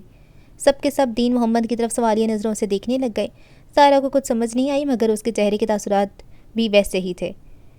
اس بات سے کسی کو انکار نہیں، ہمارے پاس آج جو کچھ بھی ہے، دل نواز کی کمائی کا ایک بڑا حصہ اس میں ہے۔ شروع میں اس نے جو کچھ بھیجا وہ ہم نے کاروبار میں لگایا، اسی وجہ سے ہمارا کاروبار بڑھا۔ یہ بات درست ہے کہ میرے بلکہ ہم سب کی اس سے لاکھ اختلافات تھے۔ میں نے اسے ہر چیز سے آگ کر دیا، لیکن جیسا بھی تھا وہ تھا تو میرا بیٹا ہی۔ ساری عمر میں نے بھی اس پچھتاوے میں گزاری کہ میں نے اسے اس کا حق چھینا اور اسے دربدر کر دیا، اور اب تو وہ اس دنیا میں ہی نہیں۔ ابا جان نے گہری سانس لے کر افسردگی سے کہا۔ شاہ نواز اور زبیدہ نے تشویش بھری نظروں سے ایک دوسرے کو دیکھا۔ اللہ کا شکر ہے جیتے جی میں نے اس کا خط دیکھ لیا، اس کی بیٹی سے مل لیا، اسی بہانے کچھ نہ کچھ تلافی ہو جائے گی میری ناانصافیوں کی جو میں نے دل نواز کے ساتھ کی۔ میں نے بڑا سوچ سمجھ کے فیصلہ کیا کہ جائیداد میں دل نواز کا جو بھی حصہ بنتا ہے وہ سارا کو دے دیا جائے، وہ اس کی حقدار بھی ہے، اور میرے دل سے بوجھ بھی ہلکا ہو جائے گا۔ دین محمد کی بات نے سب کو ہی سوچ میں مبتلا کر دیا تھا۔ شاہ نواز کے چہرے پہ اطمینان تھا، لیکن زبیدہ کا چہرہ اتر گیا تھا۔ وہ اندر اندر جل کر خاک ہو رہی تھی، جس کا دھواں اب شاہ نواز کی نظروں میں تک آ رہا تھا۔ آپ کا فیصلہ ہے ابا جان، جیسا آپ حکم کریں۔ رب نواز نے کھلے دل سے دین محمد کے فیصلے کی حمایت کی۔ مجبوراً شاہ نواز کو بھی ایسا ہی بولنا پڑا۔ مجاہد سوچ رہا تھا کہ اس فیصلے سے اس کا امریکہ جانے کا کیا تعلق تھا۔ جلدی دین محمد نے اسے تعلق سمجھا دیا۔ یہ تو وہ حق ہے جو دل نواز کو حاصل تھا۔ اس نے خط میں آخری خواہش کا اظہار کیا تھا۔ میرا خیال ہے ہمیں اس کی خواہش کا احترام کرتے ہوئے مجاہد اور سارا کی شادی کر دینی چاہیے۔ ویسے بھی حویلی میں جو کچھ ہوا اسے حل کرنے کے لیے ضروری ہے کہ مجاہد اور سارا کی شادی کر دی جائے۔ اس لیے مجاہد کو بھی مجبوراً کفارہ ادا کرنے سے نجات مل جائے گی، اور تم دونوں کی آپسی اختلافات بھی یہیں ختم ہو جائیں گے۔ دین محمد نے غزالہ اور زبیدہ کی طرف اشارہ کرتے ہوئے کہا۔ مجھے امید ہے کسی کو کوئی اعتراض نہیں ہوگا۔ زبیدہ اندر تک جل کے رہ گئی۔ وہ حیرت کا بت بنی شاہ نواز کو دیکھنے لگی۔ اس کی ساری امیدیں کرچی کرچی ہو کے بکھر گئی تھیں۔ بیٹھے بٹھائے رشتہ تو ہاتھ سے گیا ہی، ساتھ ساتھ جائیداد سے بھی ایک حصہ اور نکل گیا۔ بڑی مشکل سے خود پہ قابو پائے بیٹھی تھی۔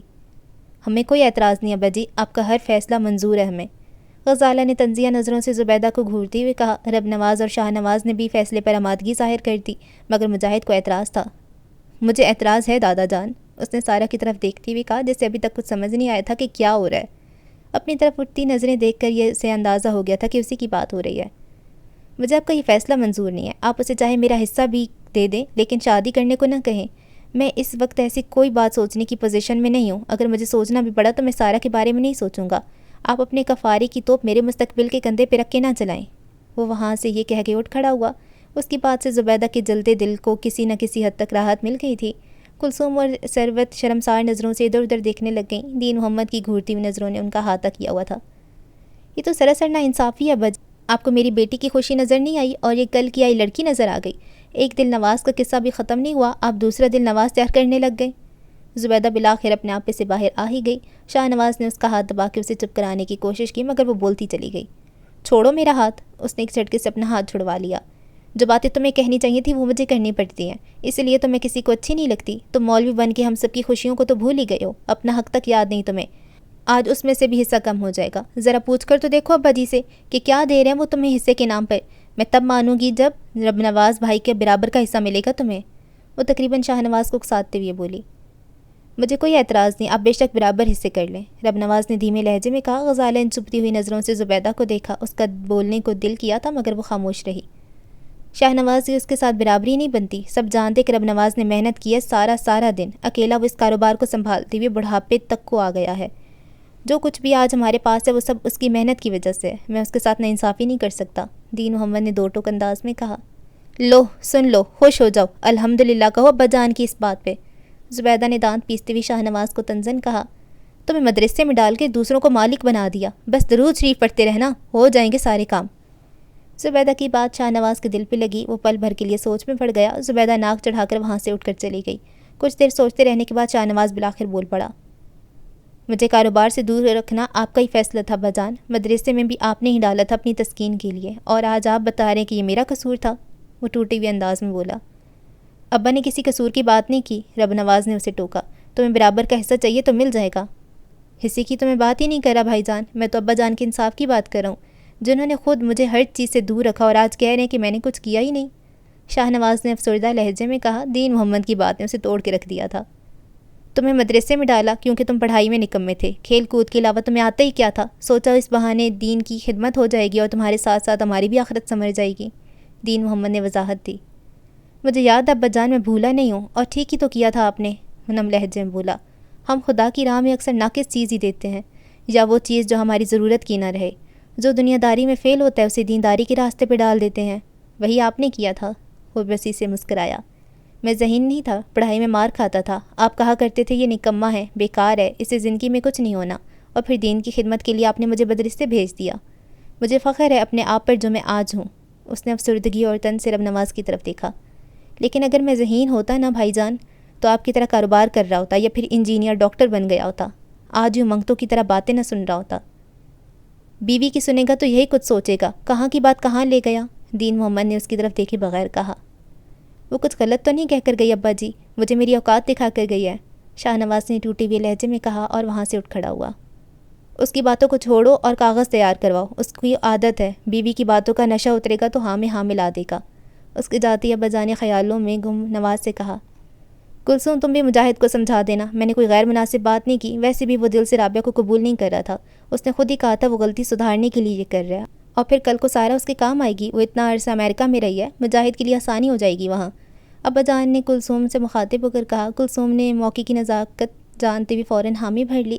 ناشتے کے بعد نور نے سارا کو سب سمجھا دیا تھا، اسے یہ سن کر بہت تشویش ہوئی کہ اس کی وجہ سے حویلی کا ماحول خراب ہو رہا ہے۔ اس نے نور کے ساتھ دین محمد سے اس کے کمرے میں جا کر اس حوالے سے اپنی تشویش کا اظہار کیا، لیکن دین محمد نے اسے خط کا حوالہ دے کر قائل کرنے کی کوشش کی تھی۔ یہ تمہارے باپ کی آخری خواہش تھی، میرے خیال ہے کہ تم دل نواز کی اس آخری خواہش کی عزت دو گی۔ تم اگر ایسا نہیں کرنا چاہتی تو تمہیں کوئی مجبور نہیں کرے گا، لیکن بیٹا ایسا نہ ہو کہ دل نواز کی طرح تمہیں بھی کبھی پچھتاوا ہو کہ باپ کی بات نہ ماننے کا۔ دیکھو بیٹا، میں نے اتنے سال گزار دیے نا انصافی میں، اب اگر مجھے موقع ملا ہے تو مجھے انصاف کرنے دو، ورنہ میں خدا کو کیا منہ دکھاؤں گا؟ آپ ٹھیک کہہ رہے دادا جان، لیکن جو کچھ میری وجہ سے ہو رہا ہے وہ مجھے اچھا نہیں لگ رہا، اس نے نور کی طرف دیکھتے ہوئے کہا، جو کہ دونوں کے درمیان ترجمان بن کر کھڑی تھی۔ تمہیں اچھا اس لیے نہیں لگ رہا کیونکہ تم ساری عمر اکیلی رہی ہو۔ جن گھروں میں لوگ مل جل کر رہتے ہیں وہاں ایسی چھوٹی موٹی باتیں ہوتی رہتی ہیں، اس سے پہلے بھی ہوئی ہیں، دیکھ لو، پھر بھی سب ایک ساتھ بیٹھ کر کھاتے ہیں اور ایک دوسرے کی پرواہ کرتے ہیں۔ تمہیں بھی عادی ہو جاؤ گی اس ماحول کی۔ کسی کا دل ٹوٹ جانا آپ کو معمولی لگتا ہے دادا جان؟ سارا نے حیران ہو کر پوچھا۔ مجھے مجاہد نے بتایا تھا کہ وہ رابعہ سے نکاح کرنا چاہتا ہے، اور اس نے یہ بھی بتایا کہ اس کا بازو کس نے اور کیوں توڑا۔ آخر کیوں اس گھر کے بڑے اپنے سکون کے لیے کچھ بھی توڑ دیتے ہیں، چاہے وہ کسی کا دل ہو یا بازو؟ کیا خدا یہ معاف کر دے گا؟ سارا کے جذبات الجھ گئے تھے، اسے سمجھ نہیں آ رہا تھا کہ وہ کیسے ریئیکٹ کرے۔ دین محمد نے اس کی الجھن کو بھانپ لیا۔ اس نے ایک نظر نور العین کی طرف دیکھا اور بولنا شروع کیا۔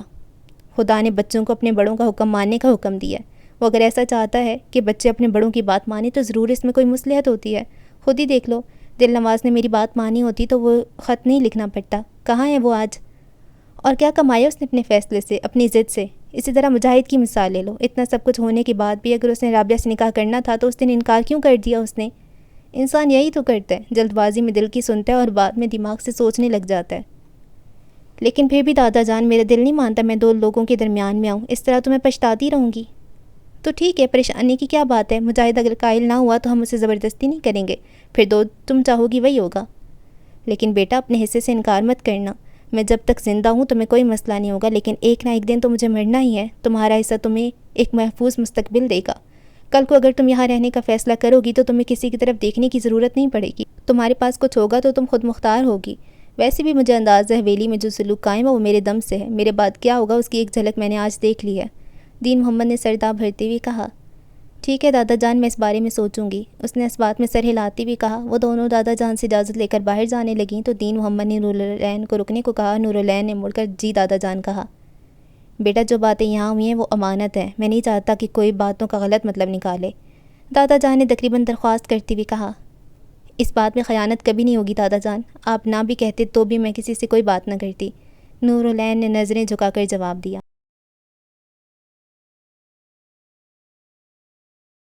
اتنے دن فارغ رہ کر تمہیں اکتاہٹ نہیں ہوئی؟ میرا مطلب ہے تم فارغ بیٹھنے والوں میں سے تو نہیں تھی؟ اپنا شو نہ صحیح، خود کسی ٹاک شو میں شرکت کر لو، لوگ تمہاری غیر موجودگی کو محسوس کر رہے ہیں، اور نہیں تو کم سے کم اپنا سوشل میڈیا اکاؤنٹ ہی دیکھ لیا کرو، تم نے تو ایسے تعلق توڑا ہے کہ دنیا سے کہ بس۔ سکندر نے اکتائے ہوئے لہجے میں کہا، وہ پچھلے کئی دنوں کی طرح آج بھی اسمارہ کو قائل کرنے کی کوشش کر رہا تھا۔ تمہیں اکتاہٹ نہیں ہوتی ہر روز ایک ہی بات کہتے ہوئے؟ اسمارہ نے اسے کنکھیوں سے دیکھتے ہوئے پوچھا۔ پہلے نہیں ہوتی تھی مگر اب ہونے لگی ہے۔ پہلے تو میری بات سنا کرتی تھی اور اب جتنا مرضی بول لو مسکرا کے ٹال دیتی ہو، وہ شکوہ کرتے ہوئے بولا۔ میں اب بھی تمہاری بات سنتی ہوں اور پچھلے آدھے گھنٹے سے سن رہی ہوں، اسمارہ نے مسکرا کر کہا۔ وہ جانتی تھی سکندر کیا کہنا چاہ رہا ہے مگر وہ یہ بات نظر انداز کر رہی تھی۔ دیکھو سکندر، بڑے عرصے کے بعد مجھے کچھ وقت ملا اپنے لیے، میں اسے اپنے بیٹے کے ساتھ گزارنا چاہتی ہوں۔ میں تو شکر کرتی ہوں فاروقی صاحب نے مجھے یہ موقع دیا۔ بچوں کو عمر کے اس حصے میں زیادہ ضرورت ہوتی ہے توجہ کی، اور میں اسے وہ توجہ دینا چاہتی ہوں جو میں نہیں دیتی یا کام کی وجہ سے۔ وہ تو تم ٹھیک کہہ رہی ہو، لیکن پھر بھی اس طرح دنیا سے کٹ جانا کہاں کی عقل مندی ہے؟ اور تو اور تمہارا فون بھی اکثر بند رہنے لگا ہے۔ تمہیں اگر کوئی اور پریشانی ہے تو کھل کے بتاؤ مجھے، سکندر نے انتہائی سنجیدگی سے پوچھا۔ تم تو جانتے ہو سیکیورٹی کے مسائل ہیں، مجھے جتنا کم استعمال کروں گی سوشل میڈیا اتنا ہی بہتر ہے میرے لیے، اور تم یہ بھی جانتے ہو مجھے جن لوگوں سے خطرہ ہے میں ان کے خلاف نہیں لڑ سکتی، تو بہتر نہیں ہے کہ میں اپنے اور اپنے بیٹی کی سیکیورٹی کے لیے منظر سے دور رہوں؟ اسمارہ نے اسے گہری نظروں سے دیکھتی ہوئی کہا۔ کن لوگوں کی بات کر رہی ہو تم؟ سکندر نے کان کھڑے کر کے پوچھا، اس کی آنکھوں میں تجسس بھر آیا۔ کمال ہے، پوچھ تو ایسے رہے ہو جیسے تم جانتے ہی نہیں، تم ہی تو مجھے مشورہ دیا کرتے تھے ان سے بچ کے رہنے کے۔ اسمارہ نے اسے مصنوعی غصے سے دیکھا۔ ہاں مجھے یاد ہے، بلکہ میں نے تو تمہیں ایک بہت آسان حل بتایا تھا ان سے بچنے کے لیے، مگر تم نے ویڈیو بنا کر پتہ نہیں اپلوڈ کیوں نہیں کی۔ سکندر نے اسے ترچھی نظروں سے دیکھا۔ یہ اتنا آسان نہیں ہے سکندر، میں بالکل نہیں جانتی کہ اسے اپلوڈ کرنے کے بعد میرا کیا ہوگا یا احمر پہ اس کے کیا اثرات ہوں گے، ورنہ ویڈیو تو میرے فون میں جوں کی توں پڑی ہے۔ کچھ نہیں ہوگا، بلکہ وہ لوگ بے نقاب ہو جائیں گے، پھر وہ تمہیں نقصان پہنچا کر دنیا بھر کی نظروں میں نہیں آنا چاہیں گے، سکندر نے پختہ لہجے میں کہا۔ کوئی تیسرا بھی تو فائدہ اٹھا سکتا ہے اس بات کا۔ کون تیسرا؟ سکندر نے چونک کر پوچھا۔ کوئی ایسا جو ایک تیر سے دو شکار کرنا چاہتا ہو، صحافیوں کے دشمن تو ہر دور میں رہے ہیں، اسمارہ نے اس کے تجسس کو پامال کرتے ہوئے کہا۔ وہ مزید کچھ نہ بولا، اس نے فقط اس بات میں سر ہلایا۔ اسمارہ اسے اجازت لے کر چلی گئی، اس نے احمر کے اسکول سے پک کرنا تھا۔ امی میں نے فیصلہ کر لیا، میں فی الحال کسی سے نکاح نہیں کروں گا۔ میری زندگی میں پچھلے کچھ ہفتوں سے یہ لفظ اتنی بار آیا کہ میں تنگ آ گیا ہوں، مجاہد نے کلثوم کی بات ماننے سے انکار کرتے ہوئے کہا۔ ثروت نے اس بار مجاہد کی طرفداری کی تھی، بقول اس کے مجاہد کوئی کھلونا نہیں ہے جب جس کا دل کرے کھیلنے لگ جائے، کبھی اسے رابعہ کا کفارہ ادا کرنا ہے تو کبھی عینی اس کے سر چڑھ کے اپنی جان لینے کی کوشش کرتی ہے، اور رہی صحیح کسر دادا جان نکال رہے ہیں۔ ٹھیک کہہ رہا وہ، یہ کیا بات ہوئی بھلا؟ سب کو ایک مجاہد ہی چاہیے اپنے کفارے ادا کرنے کے لیے، اور وہ دل نواز چچا ساری عمر تو وہ ہم سے ملے نہیں اور زیادہ زیادہ مجاہد کی ٹانگ کھینچ گئے، ثروت نے ہونٹ کھینچتی ہوئی کہا۔ تم چپ رہو، یہ مرنے والے کے بارے میں اس طرح نہیں بولتے۔ کلثوم نے اسے ڈانٹ کر وہیں چپ کرا دیا، لیکن مجاہد بول پڑا۔ تو کیا مرنے والے کی خواہش پہ زندہ لوگ بھی خود کو مار لیں؟ غلطی دادا جان کی تھی یا دل نواز چچا کی؟ مجھے اس سے کوئی غرض نہیں، میں بس قربانی کا بکرا نہیں بن سکتا، اور رہی بات رابعہ کی تو فی الحال مجھے آپ لوگوں نے اس پوزیشن میں نہیں چھوڑا کہ میں اس کے حوالے سے کوئی فیصلہ کر سکوں۔ مہربانی ہوگی آپ لوگوں کی، مجھے سکون سے ایک بار وہاں جا کر سوچنے دیں، نہ میں کہیں بھاگا جا رہا ہوں، نہ رابعہ اور نہ ہی سارا شاید اب کہیں جائے گی۔ مجاہد نے کلثوم کو قائل کرنے کی کوشش کی۔ بالکل ٹھیک کہہ رہا وہ، ماں بن کر سوچیں، بہو بن کر نہیں، باقی بھی تو سٹینڈ لیتے ہیں اپنی اولاد کے لیے، ثروت نے مجاہد کی بات کی تائید کی۔ اگر سٹینڈ لینا ہی ہے تو میں یہی سٹینڈ لوں گی کہ اب یہ کہیں نہ جائے، ابھی بھی کچھ بگڑا تو نہیں ہے، اور اسے کچھ دنوں تک اس کا حصہ بھی مل جائے گا، کیا رکھا ہے امریکہ میں، دل نواز سے ہی کچھ سیکھ لے۔ میں تو کہتے کہتے رہ جاتی ہوں، ورنہ میرا بہت دل خراب ہوتا ہے یہ سوچ کر، اور اب اوپر سے کہہ رہا ہے کہ کسی سے نکاح نہیں کرے گا۔ کلثوم سر پکڑ کے بیٹھ گئی، اس کا سر بھاری ہو رہا تھا۔ میں دل نواز نہیں ہوں امی، لیکن مجھے لگتا ہے آپ سب مل کر مجھے ان جیسا بنا کے ہی دم لیں گی، مجاہد بھڑک کے بولا اور تیز تیز قدم اٹھاتا کمرے سے باہر چلا گیا۔ دیکھ رہی ہو تم، ابھی سے یہ حال ہے اس کا، بات تک کسی کی پوری نہیں سنتا، وہاں تو کوئی سمجھانے والا بھی نہیں ہوگا۔ میں اسے یہاں باندھنے کی بات کرتی ہوں اور تم اس کی طرفداری کرنے لگ جاتی ہو۔ پہلے تم بھی اسے لڑا کرتی تھی اس سے ہر بات پر، اب تمہیں وہ بھی سمجھدار لگنے لگ گیا ہے، کلثوم نے ثروت کو آڑے ہاتھوں لیتے ہوئے کہا۔ یہی تو غلطی کرتے ہیں ہم، انسانوں کو باندھنے لگ جاتے ہیں، حالانکہ انسانوں کو باندھنے لگو تو وہ اور بھی باغی ہو جاتا ہے۔ اٹھ کر کلثوم کے پاس چلی آئی۔ امی آپ کو اس وقت صرف مجاہد کے بارے میں سوچنا چاہیے، جلد بازی میں دل نواز چچا کو تصور میں لاتے ہوئے اسے باندھنے کی کوشش نہ کریں، اس میں اور کوئی خوبی ہو نہ ہو، لیکن جو وہ کہتا ہے کر کے دکھاتا ہے۔ اگر اس نے یہ کہہ دیا کہ وہ وہاں جا کر سکون سے سوچ کر کوئی فیصلہ کرے گا تو اس کو سوچنے دیں، ورنہ زیادہ دباؤ سے وہ رسی ہمیشہ کے لیے ٹوٹ بھی سکتی ہے جو آپ اس کے گلے میں ڈالنا چاہ رہی ہیں۔ ثروت نے کلثوم کو باور کرا دیا تھا، اس نے جو بھی باتیں کہیں وہ کلثوم کے لیے سمجھنا مشکل نہیں تھی، انہوں نے فیصلہ کر لیا تھا کہ وہ ابا جان کو مجاہد کے اس فیصلے سے آگاہ کر دیں گی۔ شاہ نواز عشاء کی نماز پڑھ کے گھر آیا تو آتے ہی ٹوپی اتار کے بے دلی سے پھینک دی، ابا جان کی بات اس کے دماغ میں گھر کر چکی تھی۔ نماز کے دوران بھی اس کے دماغ میں وہی بات چل رہی تھی۔ زبیدہ جائے نماز پہ بیٹھی دعا مانگ رہی تھی۔ ایک آنکھ ترچی کر کے اس نے شاہ نواز کو دیکھا اور پھر جلدی سے چہرے پہ دونوں ہاتھ پھیر کے جائے نماز سے اٹھ کھڑی ہوئی۔ کمرے میں آ کر غصہ دکھانے کا کیا فائدہ، جہاں دکھانا چاہیے تھا وہاں چپ رہے۔ وہ جائے نماز کو تہ لگاتے ہوئے دھیمے لہجے میں بولی۔ مجھے ابا جان سے اس ناانصافی کی توقع نہیں تھی۔ دل نواز بھائی جان سے کی ہوئی زیادتیاں یاد ہیں انہیں، اور جو کچھ میرے ساتھ کرتے آئے ہیں وہ بھول جاتے ہیں۔ شاہ نواز نے ہونٹ بھینچتے ہوئے کہا۔ دیکھو شاہ نواز، میں تمہیں ہمیشہ سمجھاتی ہوں کہ اپنا حق جتایا کرو، سب کچھ رب نواز بھائی کے کھاتے میں نہ ڈال دیا کرو۔ آج دیکھ لیا نتیجہ۔ تھوڑی بہت اگر کاروبار کی خبر رکھی ہوتی تو یوں اتنی آسانی سے ابا جی تمہیں سب کے سامنے نا اہل قرار نہ دیتے۔ زبیدہ سر کے گرد کسا ہوا دوپٹہ ڈھیلا چھوڑ کے اس کے پاس جا کر بیٹھ گئی۔ ہم تو ابھی اس امید میں تھے کہ امریکہ سے بھی کچھ نہ کچھ ہمارے لیے حصہ آئے گا، یہ نہیں پتہ تھا ہمارا حصہ بھی امریکہ چلا جائے گا۔ مجھے اس کی پرواہ نہیں ہے زبیدہ، اس کا حق ہے، اسے ملنا چاہیے، مگر دکھ تو اس بات کا کہ ابا جان مجھے ان کے برابر نہیں سمجھتے۔ شاہ نواز افسردگی سے بولا۔ اور نہیں تو کیا، وہ کل کی آئی ہوئی لڑکی جس کا نہ کوئی دین ہے نہ مذہب، پتہ نہیں کہاں سے ہو کر آئی ہے، کیا کچھ کیا اس نے اپنی زندگی میں۔ وہ ابا جی کو نظر آ گئی مگر اپنا پرہیزگار، نیک اور دین کی خدمت کرنے والا بیٹا نظر نہ آیا، اور نہ ہی میری فرمانبردار بچی۔ بھاگ کر فیصلہ سنا دیا، یہ بھی نہیں سوچا رابعہ کس حال میں اور کیا گزرے گی اس پر۔ زبیدہ نے شکووں کی بہتی گنگا میں ہاتھ دھوتے ہوئے کہا۔ کسی کے بارے میں بلا وجہ کے اندازے لگانا گناہ ہے۔ شاہ نواز نے اسے ٹوکا، اندر ہی اندر زبیدہ کی بات اسے جلا رہی تھی۔ بھلا میں کیوں لگانے لگی اندازے؟ اس نے خود وہ تصویریں دکھائی تھیں جس میں وہ لڑکے کے ہاتھ میں ہاتھ ڈال کر کھڑی تھی۔ اب بھلا شادی کے بغیر کوئی لڑکی کسی لڑکے کے ساتھ اس طرح کی تصویریں بنواتی ہے؟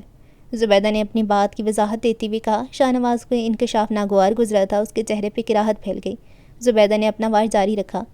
اوپر سے وہ مجاہد، وہ تو پہلے ہی بڑا آزاد خیال ہے، کہیں اس نے ہاں کر دی تو ہم رہے سہے بھی لٹ جائیں گے، کلیجے میں ٹھنڈ بھی بڑھ جائے گی زبیدہ بھابھی کے۔ وہ دانت پیستے ہوئے بولی۔ کرتا ہے تو کرنے دو، ہاں، ویسے بھی جو رابعہ نے کیا اس کی یہی سزا ہے کہ وہ ساری عمر حویلی میں بیٹھی رہے۔ شاہ نواز نے تلخ انداز میں کہا۔ بس کر دو، خدا کا واسطہ ہے، تمہیں مولوی صاحب نے یہ نہیں بتایا کہ اولاد سے غلطی ہو جائے تو معاف کر دینا چاہیے؟ ویسے بھی سزا مل گئی ہے اسے۔ زبیدہ تڑپ کر بولی۔ وہ اپنی جگہ سے اٹھ گئی۔ دوسرے جو تمہارے ساتھ کریں وہی کافی ہے ہمارے لیے، اپنا غصہ ان پر نکالا کرو، مجھ پر یا اپنی بیٹیوں پر نہیں۔ ٹھیک ہے، کر دیا بس، تم بھی چھوڑو اس قصے کو، بتی بند کرو، مجھے نیند آ رہی ہے۔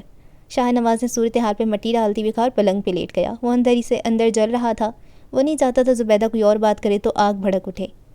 تمہیں نیند آ رہی ہے تو سو جاؤ، مجھے تو آج نہیں آنی، وہ بتی بجھاتی بھی بولی۔ اتنی بےزتی کرا کے کسی نیند آتی ہے؟ اس نے ٹھیک ہی کہا تھا۔ شاہ نواز ساری رات گرب کے کمبل اوڑھ کر لیٹا رہا، نیند اس کی آنکھوں سے کوسوں دور رہی۔ دوپہر کا سورج آب و تاب سے چمک رہا تھا۔ ظہر کی اذان ہوئی تو سارا اپنے کمرے سے باہر نکل آئی۔ آنکھیں بند کر کے وہ اذان کی روحانیت کو محسوس کرنے لگی۔ وہ جب سے حویلی آئی تھی اسے 5 وقت کی اذان سنائی دیتی تھی۔ جاسم سے اس نے اذان کا سارا مطلب پوچھ لیا تھا، تب سے وہ آنکھیں بند کر کے اس مطلب کو محسوس کرنے کی کوشش کرتی تھی۔ اسے ایک عجیب سی راحت کا احساس ہوتا تھا جس کا ذکر اس نے دین محمد سے بھی کیا تھا۔ وہ ہر روز رات کو سونے سے پہلے اس کے کمرے میں جاتی تھی۔ ٹوٹی پھوٹی انگلش میں دین محمد اسے جتنی باتیں کر سکتا تھا کر لیا کرتا تھا۔ انہوں نے مجاہد سے کہہ کر سارا کو انگریزی ترجمے والا قرآن منگوا کر دیا جسے وہ روز پڑھا کرتی تھی۔ کوئی سوال ہوتا تو وہ مجاہد سے پوچھ لیا کرتی تھی۔ وہ آنکھیں بند کیا اذان کی روح پرور آواز کو محسوس کر رہی تھی۔ اس کے موبائل کی گھنٹی بجی۔ آنکھیں کھول کے اس نے ہاتھ میں پکڑے ہوئے فون کو دیکھا۔ اسکرین پہ جاسم کا نمبر دیکھ کر وہ کھل اٹھی۔ کیسے ہو جیزی، میں تمہیں یاد کر رہی تھی۔ کال اٹینڈ کرتی وہ شوخ لہجے میں بولی۔ میں ٹھیک ہوں اور شاید میری قسمت بھی ٹھیک ہے جو تم مجھے یاد کر رہی تھی، وہ مسکراتے ہوئے بولا۔ جب بھی اذان سنتی ہوں تو تمہیں یاد کرتی ہوں، تم نے مجھے بتایا تھا اس کا مطلب دن میں 5 مرتبہ یاد کرتی ہو مجھے؟ جاسم نے مصنوعی خفگی سے پوچھا۔ تو کیا یہ کم ہے؟ ویسے بھی یہاں اتنے محبت کرنے والے لوگ موجود ہیں، 5 بار بھی یاد کرنا مشکل ہے کسی کو، حسین میں جھانکتے ہوئے بولی۔ یہ تم دل جلا رہی ہو یا دل بہلا رہی ہو؟ جاسم نے سنجیدگی سے پوچھا۔ ویسے دل بہلانے تو اب تمہارا بنتا ہی نہیں۔ کیوں نہیں بنتا؟ اس نے انجان بنتے ہوئے پوچھا۔ ساتھ ہی اسے شاہ نواز گیٹ کی طرف جاتا دکھائی دیا۔ شاہ نواز تک اس کی آواز پہنچ گئی تھی۔ اس نے سر اٹھا کے چھت کی طرف دیکھا۔ سارا اسے فون پر بات کرتی ہوئی دکھائی دی۔ وہ اپنا سر جھٹکتا ہوا باہر چلا گیا۔ وہاں تمہارا رشتہ طے ہو چکا ہے تمہاری کزن کے ساتھ، دل نہ بہلانے کے لیے یہی ایک وجہ کافی ہے، جاسم نے گہری سنجیدگی سے جواب دیا۔ کم آن جیزی، ابھی صرف بات کی ہے دادا جان نے اور مجاہد نے کوئی جواب نہیں دیا۔ تم جانتے ہو میں خود سے انکار کرنے کی پوزیشن میں نہیں تھی، مگر اسے دیکھ کر لگتا ہے وہ انکار ضرور کرے گا۔ ویسے بھی آنٹی آج ناشتے پر دادا جان کو بتا رہی تھی کہ مجاہد سوچنے کے لیے وقت چاہتا ہے، وہ کچھ روز تک شکاگو چلا جائے گا۔ مجھے لگتا ہے اس کا وقت مانگنا محض کچھ روز حویلی میں گزارنے کے لیے، اس کے علاوہ اور کوئی آپشن نہیں ہے میرے لیے۔ تو پھر کس کا دل بہلاؤں میں، بتاؤ؟ پھر بھی کی کنفرمیشن تو نہیں ہے، ہو سکتا ہے وہ واقعی سوچنا چاہتا ہو۔ جاسم بدستور خدشات کا شکار تھا۔ ایسا نہیں ہوگا کیونکہ اس نے مجھ سے خود کہا ہے کہ وہ شاید دادا جان کی بات نہیں مانے گا، وہ اپنی طرف سے معذرت خواہ تھا۔ سارا نے اس کے خدشات کم کرتے ہوئے کہا، اور وہ واقعی کم ہو گئے تھے۔ تم نے انہیں واپس جانے کا نہیں بتایا؟ کہیں ایسا تو نہیں کہ وہ تمہیں پھر سے کھونے کے ڈر سے واپس نہ جانے دے؟ ایسا کچھ نہیں ہوگا، میرا نہیں خیال کہ کوئی مجھے روکے گا۔ ویسے بھی اگر مجھے یہاں رہنا ہے تو ایک بار واپس تو جانا پڑے گا، اور یہ بات انہیں سمجھانا مشکل نہیں ہوگا۔ اللہ کرے ویسا ہی ہو جیسا تم کہہ رہی ہو، ورنہ دنیا گھومنے والی لڑکی کے لیے آسان نہیں ہوگا ساری عمر حویلی کی چار دیواری میں گزارنا۔ تم بھول رہے ہو جیسی، میری شادی چاہے مجاہد سے ہو یا تمہارے ساتھ، دونوں صورتوں میں حویلی میں نہیں رہوں گی۔ وہ مسکراتی ہوئی شوخ لہجے میں بولی، یا امریکہ چلی جاؤں گی اس کے ساتھ، یا پھر لاہور تمہارے پاس، اور مجھے اچھا لگے گا تمہارے ساتھ دنیا دیکھ کر۔ مجھے بھی، جاسم نے بلا اختیار کہا۔ وہ دونوں حسب معمول کافی دیر تک ادھر ادھر کی باتیں کرتے رہے۔ شام ہوئی تو ہانی اور عمیر اسکول سے واپس آ گئے تھے۔ آتی عمیر نے جس بات کا پرجوش انداز میں انکشاف کیا تھا اس کا سارا کو ٹی وی پہ دیکھنا تھا۔ اس نے بڑے فخر سے بتایا کہ اسکول کی کینٹین پہ لگے ٹی وی میں اس نے سارا کا انٹرویو دیکھا۔ حویلی کے ماحول نے کسی کو ٹی وی دیکھنے کی اجازت ہی نہیں دی تھی کافی دنوں سے، اس لیے سارا کا انٹرویو پہلے کسی کی نظروں سے نہیں گزرا تھا۔ کسی کو اس انٹرویو پہ اعتراض نہ ہوا مگر ایک شاہ نواز تھا جسے زبیدہ کی چبھتی ہوئی نظروں نے اعتراض کرنے پہ مجبور کر دیا تھا، لیکن یہ اعتراض اس نے دل میں ہی رکھنا مناسب سمجھا۔ جہاں سب ایک طرف ہوں وہاں خاموش رہنا ہی بہتر ہوتا ہے، یہی اس نے کیا تھا اگلے کئی روز تک، یہاں تک کہ وہ دن آن پہنچا جب مجاہد حویلی چھوڑنے کے لیے بالکل تیار تھا۔ ثروت نے اس کی ساری پیکنگ کر دی تھی۔ عینی اس کے جانے سے ایک دن پہلے ہسپتال سے گھر شفٹ ہوئی تھی۔ اس کا جگر کافی حد تک ریکور کر چکا تھا مگر ایک دل تھا جو اب کبھی ریکور نہیں ہو سکتا تھا۔ وہ ہر احساس، ہر خبر سے بے خبر نورالعین کے بستر پہ آنکھیں بند کیے سو رہی تھی۔ ڈاکٹرز کے مطابق علاج مکمل ہونے تک انہیں اس کی ذہنی حالت اور یادداشت بحال ہونے کی پوری امید تھی، مگر انہوں نے عینی کا دل نہیں دیکھا جو مر چکا تھا۔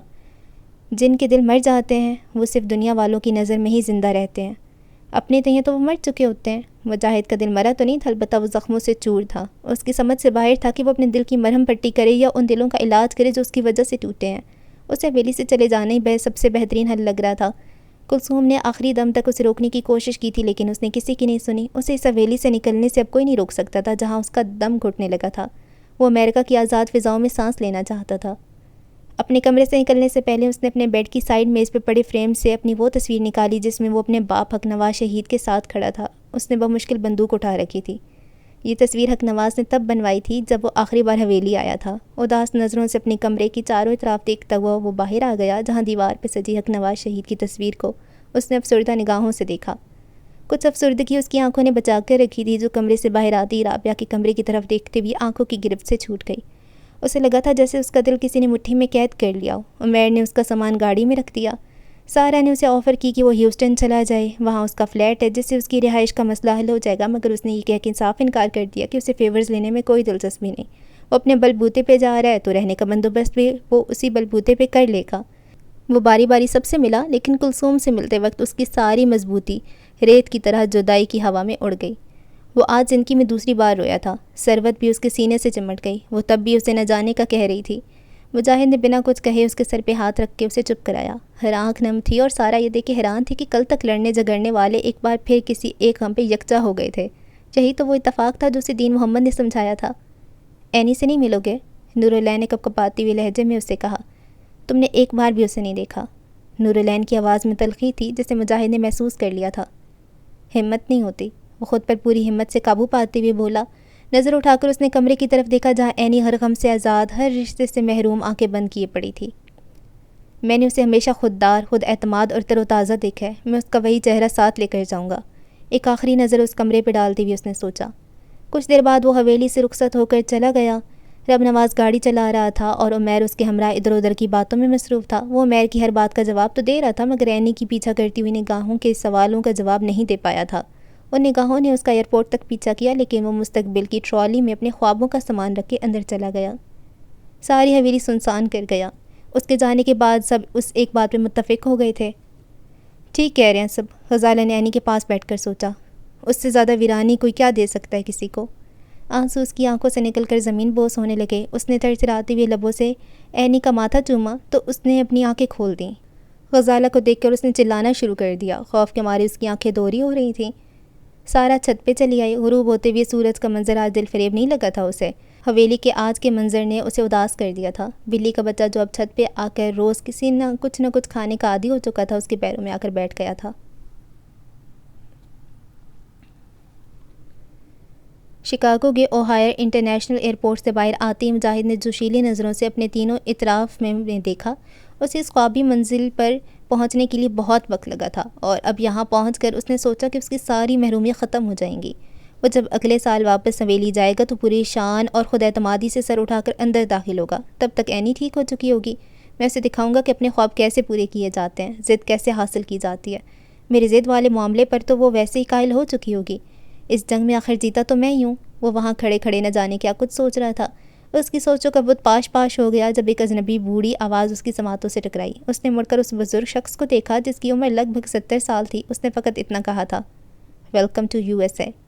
مجاہد کے لیے وہ الفاظ چونکا دینے کے لیے کافی تھے، کیونکہ وہ شخص اس کے لیے اجنبی تھا۔ البتہ اسے اتنا اندازہ ہو گیا تھا کہ وہ امریکی نہیں، یا تو وہ انڈین ہے یا پاکستانی۔ تھینک یو، مجاہد نے سرسری سے جواب دے کر دوبارہ منہ موڑ لیا۔ وہ بار بار ہاتھ میں بندھی ہوئی گھڑی کو دیکھ رہا تھا۔ کہاں سے آئے ہو؟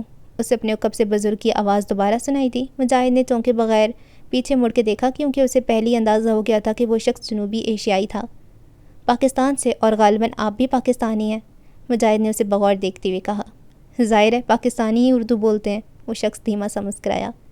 میں نے آپ کی اردو بولنے سے پہلے ہی اندازہ لگا لیا تھا، مجاہد نے بلا اختیار جواب دیا۔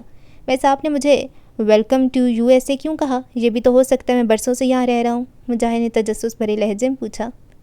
45 سال ہو گئے مجھے امریکہ میں، تجربہ بتا دیتا ہے کون پہلی بار آیا۔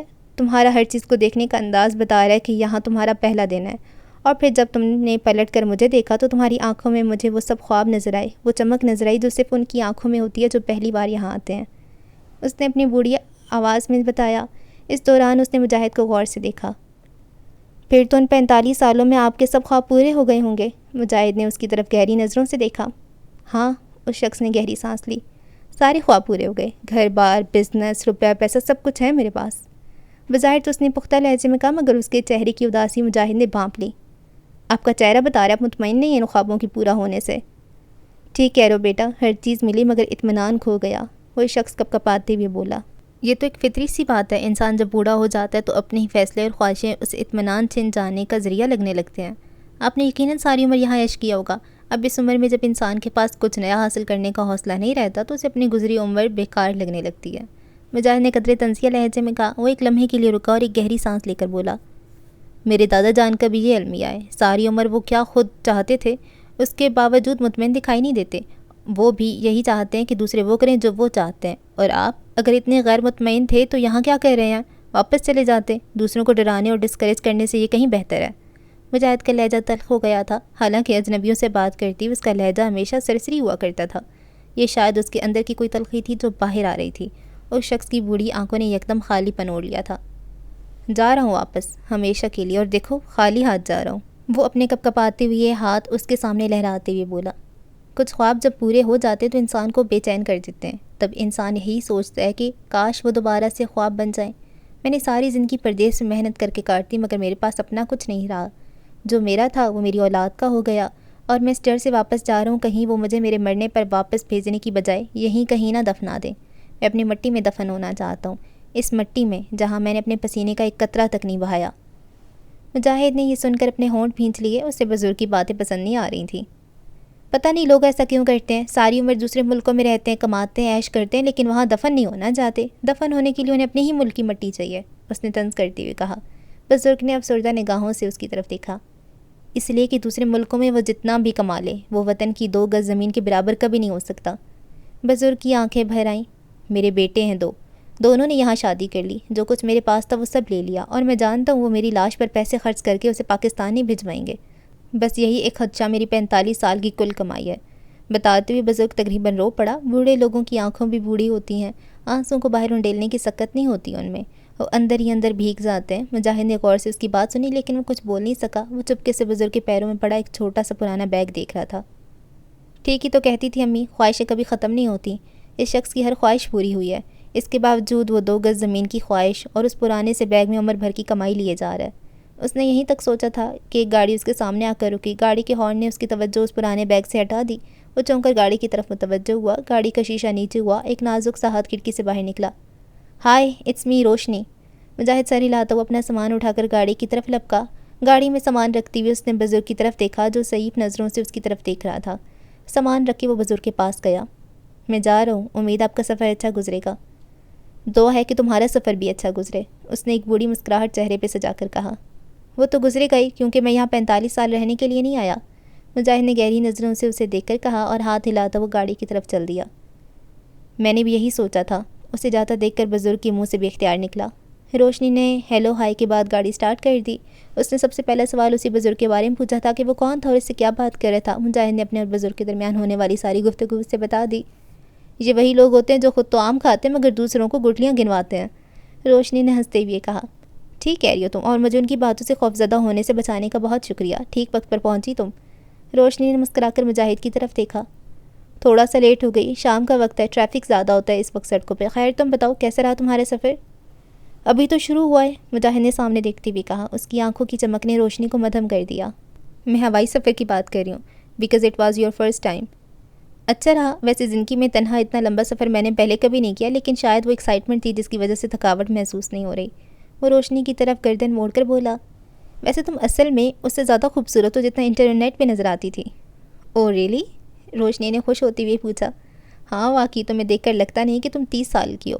مجاہد نے اس کی دل سے تعریف کی۔ وہ واقعی 30 سال سے کم کی لگتی تھی۔ 5.5 فٹ قد کی وہ اسمارٹ اور تر و تازہ نظر آنے والی لڑکی تھی۔ کالی آنکھیں، بھورے بال اس کی سانولی رنگت کو مزید روشن کر رہے تھے۔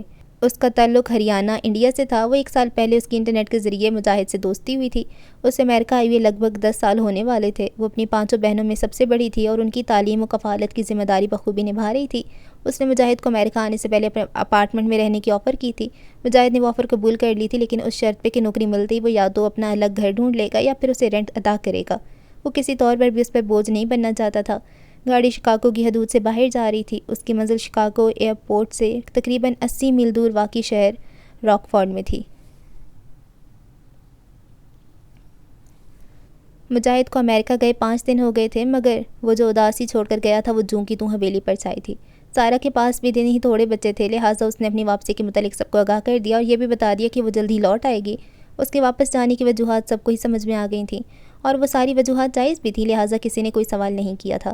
لیکن زبیدہ کے دل میں کچھ سوال تھے جو اب وسوسوں میں بدل گئے تھے۔ مجھے تو ساری ملی بھگت لگتی ہے مجاہد اور سارا کی۔ وہ امریکہ چلا گیا، اب یہ بھی جائے گی۔ میرا نام بدل دینا شاہ نواز، اگر یہ لڑکی کبھی لوٹ کر آئی تو۔ کچھ دن تو اس نے گزارا کر لیا یہاں ہمدردی اور حصہ بٹورنے کے لیے، ساری عمر بھلا کیسے رک سکتی تھی وہ یہاں؟ مجھے تو لگتا ہے دونوں اپنا حصہ لے کر وہیں کہیں شادی کر لیں گے، وہ حسب عادت بھڑکتی ہوئی بول رہی تھی۔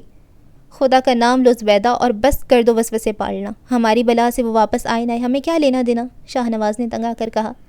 لینا تو واقعی کچھ نہیں ہے، بس دینا ہی ہے۔ پہلے ہی پورا حصہ ملنے کی توقع نہیں تھی، اب اس کی مزید کٹوتی ہو جائے گی اور اوپر سے میری بیٹی کی خوشیاں الگ سے کھائے گی، وہ سٹ پٹاتے ہوئے بولی۔ ابھی تک تو مجھے یہی امید ہے کہ مجاہد رابعہ سے نکاح کر لے گا، مگر وہ وہاں جا کر اسے الٹا سیدھا ضرور سکھائے گی، دیکھ لینا تم۔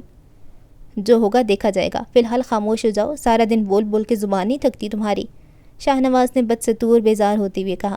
چلو جو بھی ہے، بولتی تو ہوں نا، تمہاری طرح چپ کر کے اپنی بےزتی نہیں کرواتی اوروں سے، وہ شاہ نواز کو تانا دیتے ہوئے بولی۔ اس کے تانے نے شاہ نواز کے اندر سلگتی آگ کو مزید ہوا دی تھی۔ رات کے 10 بجنے والے تھے۔ سارا دین محمد کے کمرے سے نکل کر اوپر آ گئی۔ وہ چہرے سے بہت سے پرسکون لگ رہی تھی۔ دور دور تک پھیلی پرسکون تاریکی نے اس کے چہرے کی تازگی کو جلا بخشی تھی۔ وہ بڑی دیر تک ستاروں بھرے آسمان کو دیکھتی رہی۔ انجانے میں اسے جیکب کی یاد آ گئی۔ اسے لگا تھا وہ انہی ستاروں میں سے ایک ستارہ بن گیا ہوگا، اور شاید وہ ستارہ جو اس کی نظروں کے سامنے ٹوٹ کے گرا تھا، جس کے کچھ ٹکڑے اس کی آنکھوں میں سما گئے۔ اس کی آنکھیں ان ٹکڑوں کی لو سے چمک اٹھیں۔ اس نے آنکھیں مضبوطی سے بند کر کے ان ٹکڑوں کو باہر کا راستہ دکھایا۔ وہ لڑک کے اس کے گالوں پہ چمکنے لگے۔ پھر بڑی دیر تک ایسے کئی موتی اس کی آنکھوں کو فتح کرتے ہوئے اس کے نرم گداز گالوں تک آتے رہے۔ اس کے اندر ایک طویل خاموشی تھی، ایک ایسی خاموشی جس میں صرف سکون ہو یا کچھ پا لینے کا غرور۔ اچانک اس کے فون پہ ہونے والی تھرتھراہٹ نے خاموشی کا بت پاش پاش کر دیا۔ اس نے چونک کر فون کی طرف دیکھا۔ اسکرین پہ جاسم کا نام ان ستاروں سے زیادہ چمک رہا تھا۔ کال اٹینڈ کر کے اس نے فون کان سے لگایا۔ ہیلو؟ جاسم کی دلکش آواز اس کے احساسات کو 4 چاند لگا کر گزر گئی۔ سارا، آر یو اوکے؟ کچھ دیر کی خاموشی جاسم سے برداشت نہیں ہوئی۔ اس کی دلکش آواز اس بار تشویش کی آمیزش تھی۔ میں ٹھیک ہوں، وہ کپ کپ آئی۔ مجھے تم ٹھیک نہیں لگ رہی، بتاؤ کیا بات ہے؟ جاسم کو بدستور تشویش ہوئی۔ میں بالکل ٹھیک ہوں، وہ بمشکل مسکرائی۔ تمہاری آواز سے لگ رہا ہے تم رو رہی ہو، جاسم نے اندازہ لگاتے ہوئے پوچھا۔ ہاں شاید، مگر یہ خوشی کے آنسو ہیں، اس نے ایک ہاتھ سے اپنی دونوں گالوں کو رگڑتے ہوئے کہا۔ ایسی کون سی خوشی مل گئی ہے جس نے تمہیں رلا ہی دیا؟ جاسم کی آواز میں تجسس تھا۔ ہے ایک ایسی، لیکن تمہیں ابھی نہیں بتاؤں گی۔ اس نے نگاہیں اٹھا کر آسمان کی طرف دیکھا۔ کب بتاؤ گی؟ جاسم کی بے قرار آواز اسے سنائی دی۔ کل، اس کے منہ سے بلا اختیار نکلا۔ سالگرہ والے دن سرپرائز دیا نہیں، لیا جاتا ہے، جاسم مسکرایا۔ تمہیں یاد ہے میری سالگرہ کا دن؟ سارا حیران ہوئی۔ اگر تاریخ وہی ہے جو تم نے بتائی تھی تو بالکل یاد ہے۔ میں بھلا تاریخ غلط کیوں بتاؤں گی؟ سارے نے حیرانی سے پوچھا۔ کہیں پڑھا تھا لڑکیوں کی بتائی ہوئی سالگرہ کی تاریخ پر کبھی بھروسہ نہ کرنا، جاسم نے ہنستے ہوئے کہا۔ میں اپنی عمر چھپانے والی لڑکیوں میں سے نہیں ہوں، وہ قدرے ناراضگی سے بولی۔ جانتا ہوں، میں بس مذاق کر رہا تھا۔ وہ تو ٹھیک ہے، پھر کل کا انتظار کرو، تمہیں سرپرائز مل جائے گا۔ اس نے جاسم کو خداحافظ کہہ کر فون کان سے ہٹا لیا۔ کچھ دیر کھلے آسمان تلے بیٹھ کر وہ کمرے میں چلی آئی۔ غیر ارادی طور پہ اس کی نظریں آئینے پر جاوٹ ٹھہریں۔ وہ آئینے کے بالکل قریب چلی آئی، گلے سے دوپٹہ نکال کر اس پہ سر پہ تان لیا۔ خود کو آئینے میں دیکھ کر وہ اپنے جذبات پہ قابو نہ رکھ پائی۔ بستر پہ لیٹی نہ جانے کب تک وہ سوچوں سے مل کر جذبات کے پتے کھیلتی رہی۔ اسی کھیل کود میں اس کی آنکھ لگ گئی۔ چاند ستاروں کا قافلہ اپنی رفتار سے آگے بڑھتا رہا۔ اس کا چہرہ کمرے میں پھیلی نیم تاریکی میں چمک رہا تھا۔ دنیا جہان کا سکون سمیٹے وہ محو خواب تھی۔ آسمان پر بھی اس کے چہرے جیسا نور پھیلنا شروع ہوا تو مسجد سے اذان فجر کی روح پرور آواز بلند ہوئی۔ آواز شاہ نواز کی تھی، جو رات بھر ٹھیک سے سو نہیں پایا، اس لیے تہجد کے لیے مسجد چلا گیا۔ حالانکہ آج سے پہلے وہ تہجد کے نوافل گھر میں ہی ادا کرتا تھا۔ تہجد کے بعد وہ بڑی دیر تک قرآن پاک کی تلاوت کرتا رہا اور پھر فجر کا وقت آن پہنچا۔ وہ مسجد میں تھا تو مولوی صاحب کی آمد سے پہلے اس نے اذان دے دی تھی۔ نماز فجر کی امامت سے فارغ ہو کر مولوی احسان اللہ نے اسے اپنے پاس بلا لیا تھا۔ سب نمازی گھروں کو جا چکے تھے۔ لگتا ہے آج رات تم نے مسجد میں گزاری ہے، مولوی احسان اللہ نے شاہ نواز کے تقیبے چہرے کو دیکھ کر کہا۔ اس کی آنکھیں نیند کی کمی سے سرخ ہو رہی تھیں۔ نہیں مولوی صاحب، میں تو تہجد کے لیے آیا تھا، یہیں تھا تو سوچا آج میں اذان دے دوں۔ اس نے انتہائی مؤدبانہ انداز میں آنکھیں جھکا کر جواب دیا۔ تم مجھے پریشان لگ رہے ہو، بلکہ پچھلے کئی دنوں سے میں دیکھ رہا ہوں تمہارے چہرے پر پہلے والا اطمینان نظر نہیں آتا۔ مولوی صاحب کی بات پہ وہ ہچکچاہٹ کا شکار ہو گیا۔ ایسی کوئی بات نہیں ہے مائی باپ، وہ اپنے چہرے پر پریشانی ہٹانے کی ناکام کوشش کرتے ہوئے بولا۔ مائی باپ بھی کہتے ہو اور جھوٹ بھی بولتے ہو۔ 30 سال ہو گئے مجھے اس مسجد میں آئی ہوئے، تو میرے شاگرد کم اور بیٹے زیادہ ہو۔ آپ کی اس شفقت میں کوئی شک نہیں، آپ تو مجھے میرے ماں باپ سے بھی زیادہ جانتے اور سمجھتے ہیں، وہ شرمسار ہوتے ہوئے بولا۔ تو پھر بتاؤ کیا پریشانی ہے جس نے تمہارے چہرے کے نور کو زرد کر دیا ہے؟ مولوی صاحب نے بغور اس کے چہرے کی طرف دیکھتے ہوئے پوچھا۔ شاہ نواز کے لیے مزید کچھ کہنا ممکن نہیں رہا۔ اس نے اپنی پریشانی کی ساری وجہ مولوی صاحب کو بتا دی۔ مولوی صاحب کے چہرے پر سخت ناگواری کے تاثرات ابھر آئے تھے۔ سب کچھ سننے کے بعد اس نے قرات بھرے انداز میں وضو والی جگہ پہ جا کر کلیاں کی۔ مولوی صاحب کے رد عمل نے شاہ نواز کو مزید پریشانی سے دوچار کر دیا۔ کیا ہوا مولوی صاحب؟ اس نے بکھلا کر پوچھا۔ وہ بھی صف سے اٹھ کر اس وضو والی جگہ پہ چلا آیا تھا۔ تمہاری بات سن کر دل کر رہے اپنے گلے میں ہاتھ ڈالوں اور وہ سب کچھ نکال دوں جو تم نے اپنے گھر سے لا کر مجھے کھلایا پچھلے دنوں میں، مگر کمبخت اب تو ہضم بھی ہو چکا ہے، احسن اللہ نے بدستور کے راحت بھرے لہجے میں کہا۔ میں تو حیران ہوں کہ دین کی ساری تعلومات بھول گیا تو۔ چلو تمہارے گھر والوں کی لا علمی تو ہو سکتی ہے، مگر تم تو صاحب علم تھے۔ افسوس، صد افسوس، تو خود بھی ان کے ساتھ بیٹھ کے کھاتا رہا اور مجھے بھی کھلاتا رہا۔ معاف کر دیجیے، غلطی ہو گئی، شاہ نواز نے پشیمانی سے سر چکا کر کہا۔ اسے اور کچھ نہیں کہا گیا۔ وہ لڑکی اگر اہل کتاب میں سے ہوتی تو پھر بھی برداشت ہو جاتا، وہ تو مرتد ہے اور مرتد تو کافر سے بھی بدتر ہوتا ہے، مولوی صاحب نے وحشتناک لہجے میں کہا۔ شاہ نواز نے سر اٹھا کر احسن اللہ کی طرف دیکھا۔ میں نے کہا تھا ابا جان سے، مگر انہوں نے میری ایک نہیں سنی۔ وہ کہتے ہیں وہ 4 سال کی تھی جب دل نواز بھائی کا انتقال ہوا۔ اس عمر کے بچے کا کوئی مذہب نہیں ہوتا، اس کی ماں نے اس کی پرورش کی اور وہ مسلمان نہیں تھی، اس میں اس کا کوئی قصور نہیں، شاہ نواز نے سہمی ہوئی آواز میں بتایا۔ میں تمہارے باپ کی عزت کرتا ہوں، اس لیے کہ وہ غازی ہے، اس ملک کے لیے اس نے اپنی جوانی قربان کی ہے، مگر کون مرتد ہے یا نہیں اس کا فیصلہ دین نے کرنا ہے، دین محمد نے نہیں، احسان اللہ نے دانت پیستے ہوئے کہا۔ دین کیا کہتا ہے؟ شاہ نواز نے چمکیلی نظروں سے احسان اللہ کو دیکھا۔ دین تو بہت کچھ کہتا ہے، تو بتا تیرا دل کیا کہتا ہے؟ ویسے بڑے افسوس کی بات ہے تو یہ سوال پوچھ رہے۔ اچھا چل ایک بات بتا، جب تو پیدا ہوا تو کون تھا، مسلمان، ہندو، عیسائی یا کچھ اور؟ احسان اللہ نے اسے گھورتے ہوئے پوچھا۔ مسلمان، وہ بلا اختیار بولا۔ تو وہ لڑکی کیسے مسلمان نہیں تھی اگر اس کا باپ مسلمان تھا؟ اگر اس بات کو مان بھی لو کہ تب وہ بچی تھی تو اب کیا اب وہ مسلمان ہے؟ احسان اللہ نے زور دیتے ہوئے پوچھا۔ نہیں مولوی صاحب، خدا کے قہر سے ڈرو، اس سے پہلے کہ حویلی پر کوئی عذاب نازل ہو، کل کو خدا تم سے پوچھے گا کیونکہ تم صاحب علم ہو، احسان اللہ نے اسے خوفزدہ کرتے ہوئے کہا۔ میرے لیے کیا حکم ہے؟ اس نے مضبوط لہجے میں پوچھا۔ اس کی آنکھوں کی سرخی مزید پھیل گئی تھی۔ میری کیا اوقات ہے کسی کو حکم دینے کی؟ یہ حکم تو خدا نے خود دے رکھا ہے، وہ لڑکی مرتد ہے اور مرتد کی سزا صرف موت ہے، یہ سزا بھی صرف وہ دے سکتا ہے جس میں ایمانی قوت اور مردانگی ہو، وہ نہیں جو ساتھ بیٹھ کے روٹیاں توڑتا ہو۔ احسان اللہ نے ایک ایک لفظ پہ زور دیتے ہوئے کہا اور مسجد کے ہاتھے سے ہوتا ہوا واپس اندر چلا گیا۔ شاہ نواز کا چہرہ سرخ ہو چکا تھا۔ وہ وہاں سے نکلا اور تیز تیز قدم اٹھاتا ہوا حویلی کی طرف جانے لگا۔ آسمان پر چاند ستاروں کی گرفت کمزور پڑ چکی تھی۔ اندھیرا کافی حد تک کم ہو چکا تھا۔ صبح نور کا ترانہ، شاخوں پر بیٹھے پرندے اپنی سریلی آوازوں میں گا رہے تھے۔ وہ پوری طاقت سے اپنے قدموں کو آگے بڑھا تھا۔ معمول سے کم وقت میں وہ حویلی پہنچ گیا۔ صحن میں آتے ہی اس نے سارے کمروں کی طرف نگاہ گھمائی۔ تقریباً سبھی کمروں میں روشنی جل رہی تھی، جس کا مطلب تھا سبھی فجر کی نماز کے لیے جاگ چکے تھے۔ کچھ سوچتی اس نے چھت پہ نگاہ دوڑائی۔ اس کی آنکھوں میں وحشت اتر آئی۔ وہ پوری رفتار سے سیڑھیاں چڑھتا ہوا اوپر آ گیا۔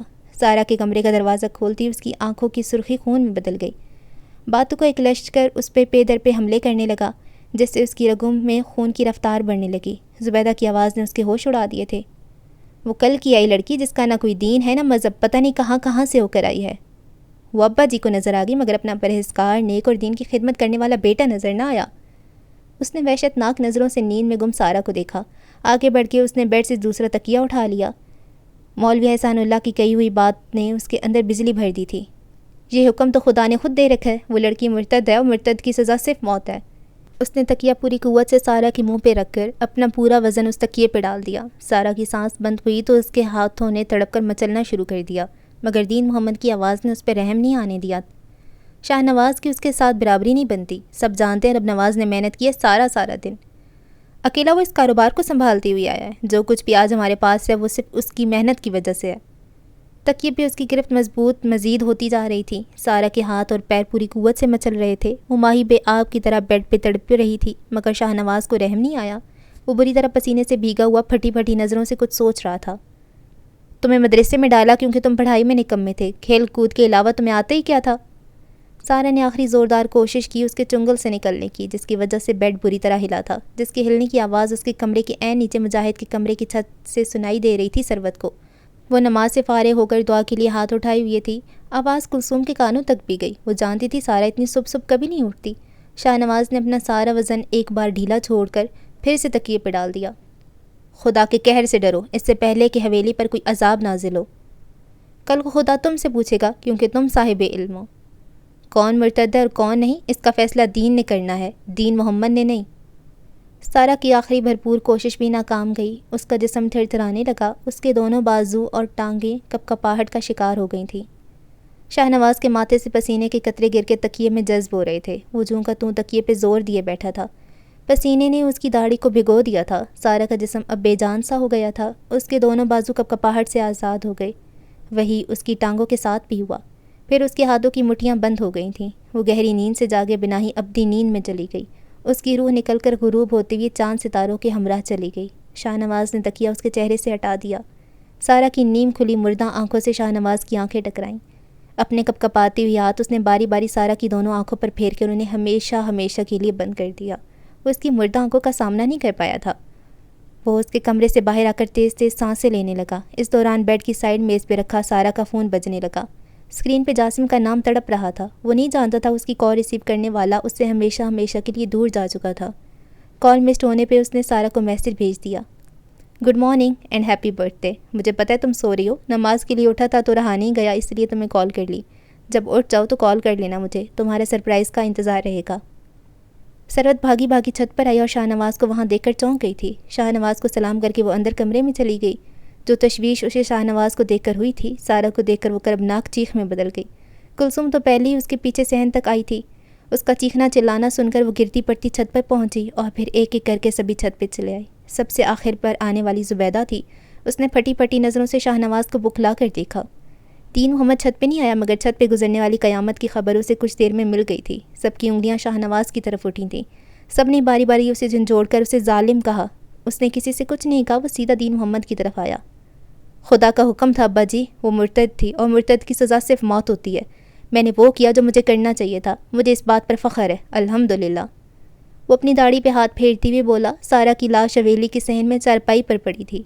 ہر آنکھ اشک بار تھی، سبھی رو رہے تھے، مگر ایک عینی تھی جو ہنس رہی تھی ان سب کو دیکھ کر۔ وہ تالیاں بجا کر ہنس رہی تھی۔ تالیاں تو وہاں سے ہزاروں میل دور نئی دلی میں خفیہ ایجنسی کے مرکزی دفتر میں بھی بجی تھی۔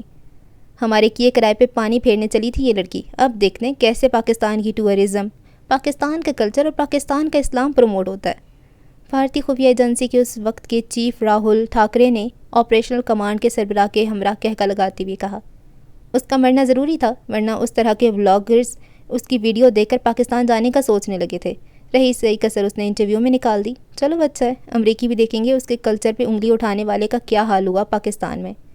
صرف دیکھیں گے ہی نہیں، چیخیں گے بھی، بس بات میڈیا تک پہنچنے کی دیر ہے، راہل ٹھاکرے نے مغرور لہجے میں کہا۔ اچھا جی، اس ایپیسوڈ کو یہیں پہ اینڈ کرتے ہیں۔ اچھا، تو شاہ نواز نے اپنی ہی بھتیجی کا قتل کیا تھا۔ میں بھی سوچ رہی تھی یہ کیسے ہوا ہوگا، کیا اس میں یہ پوائنٹ تھا؟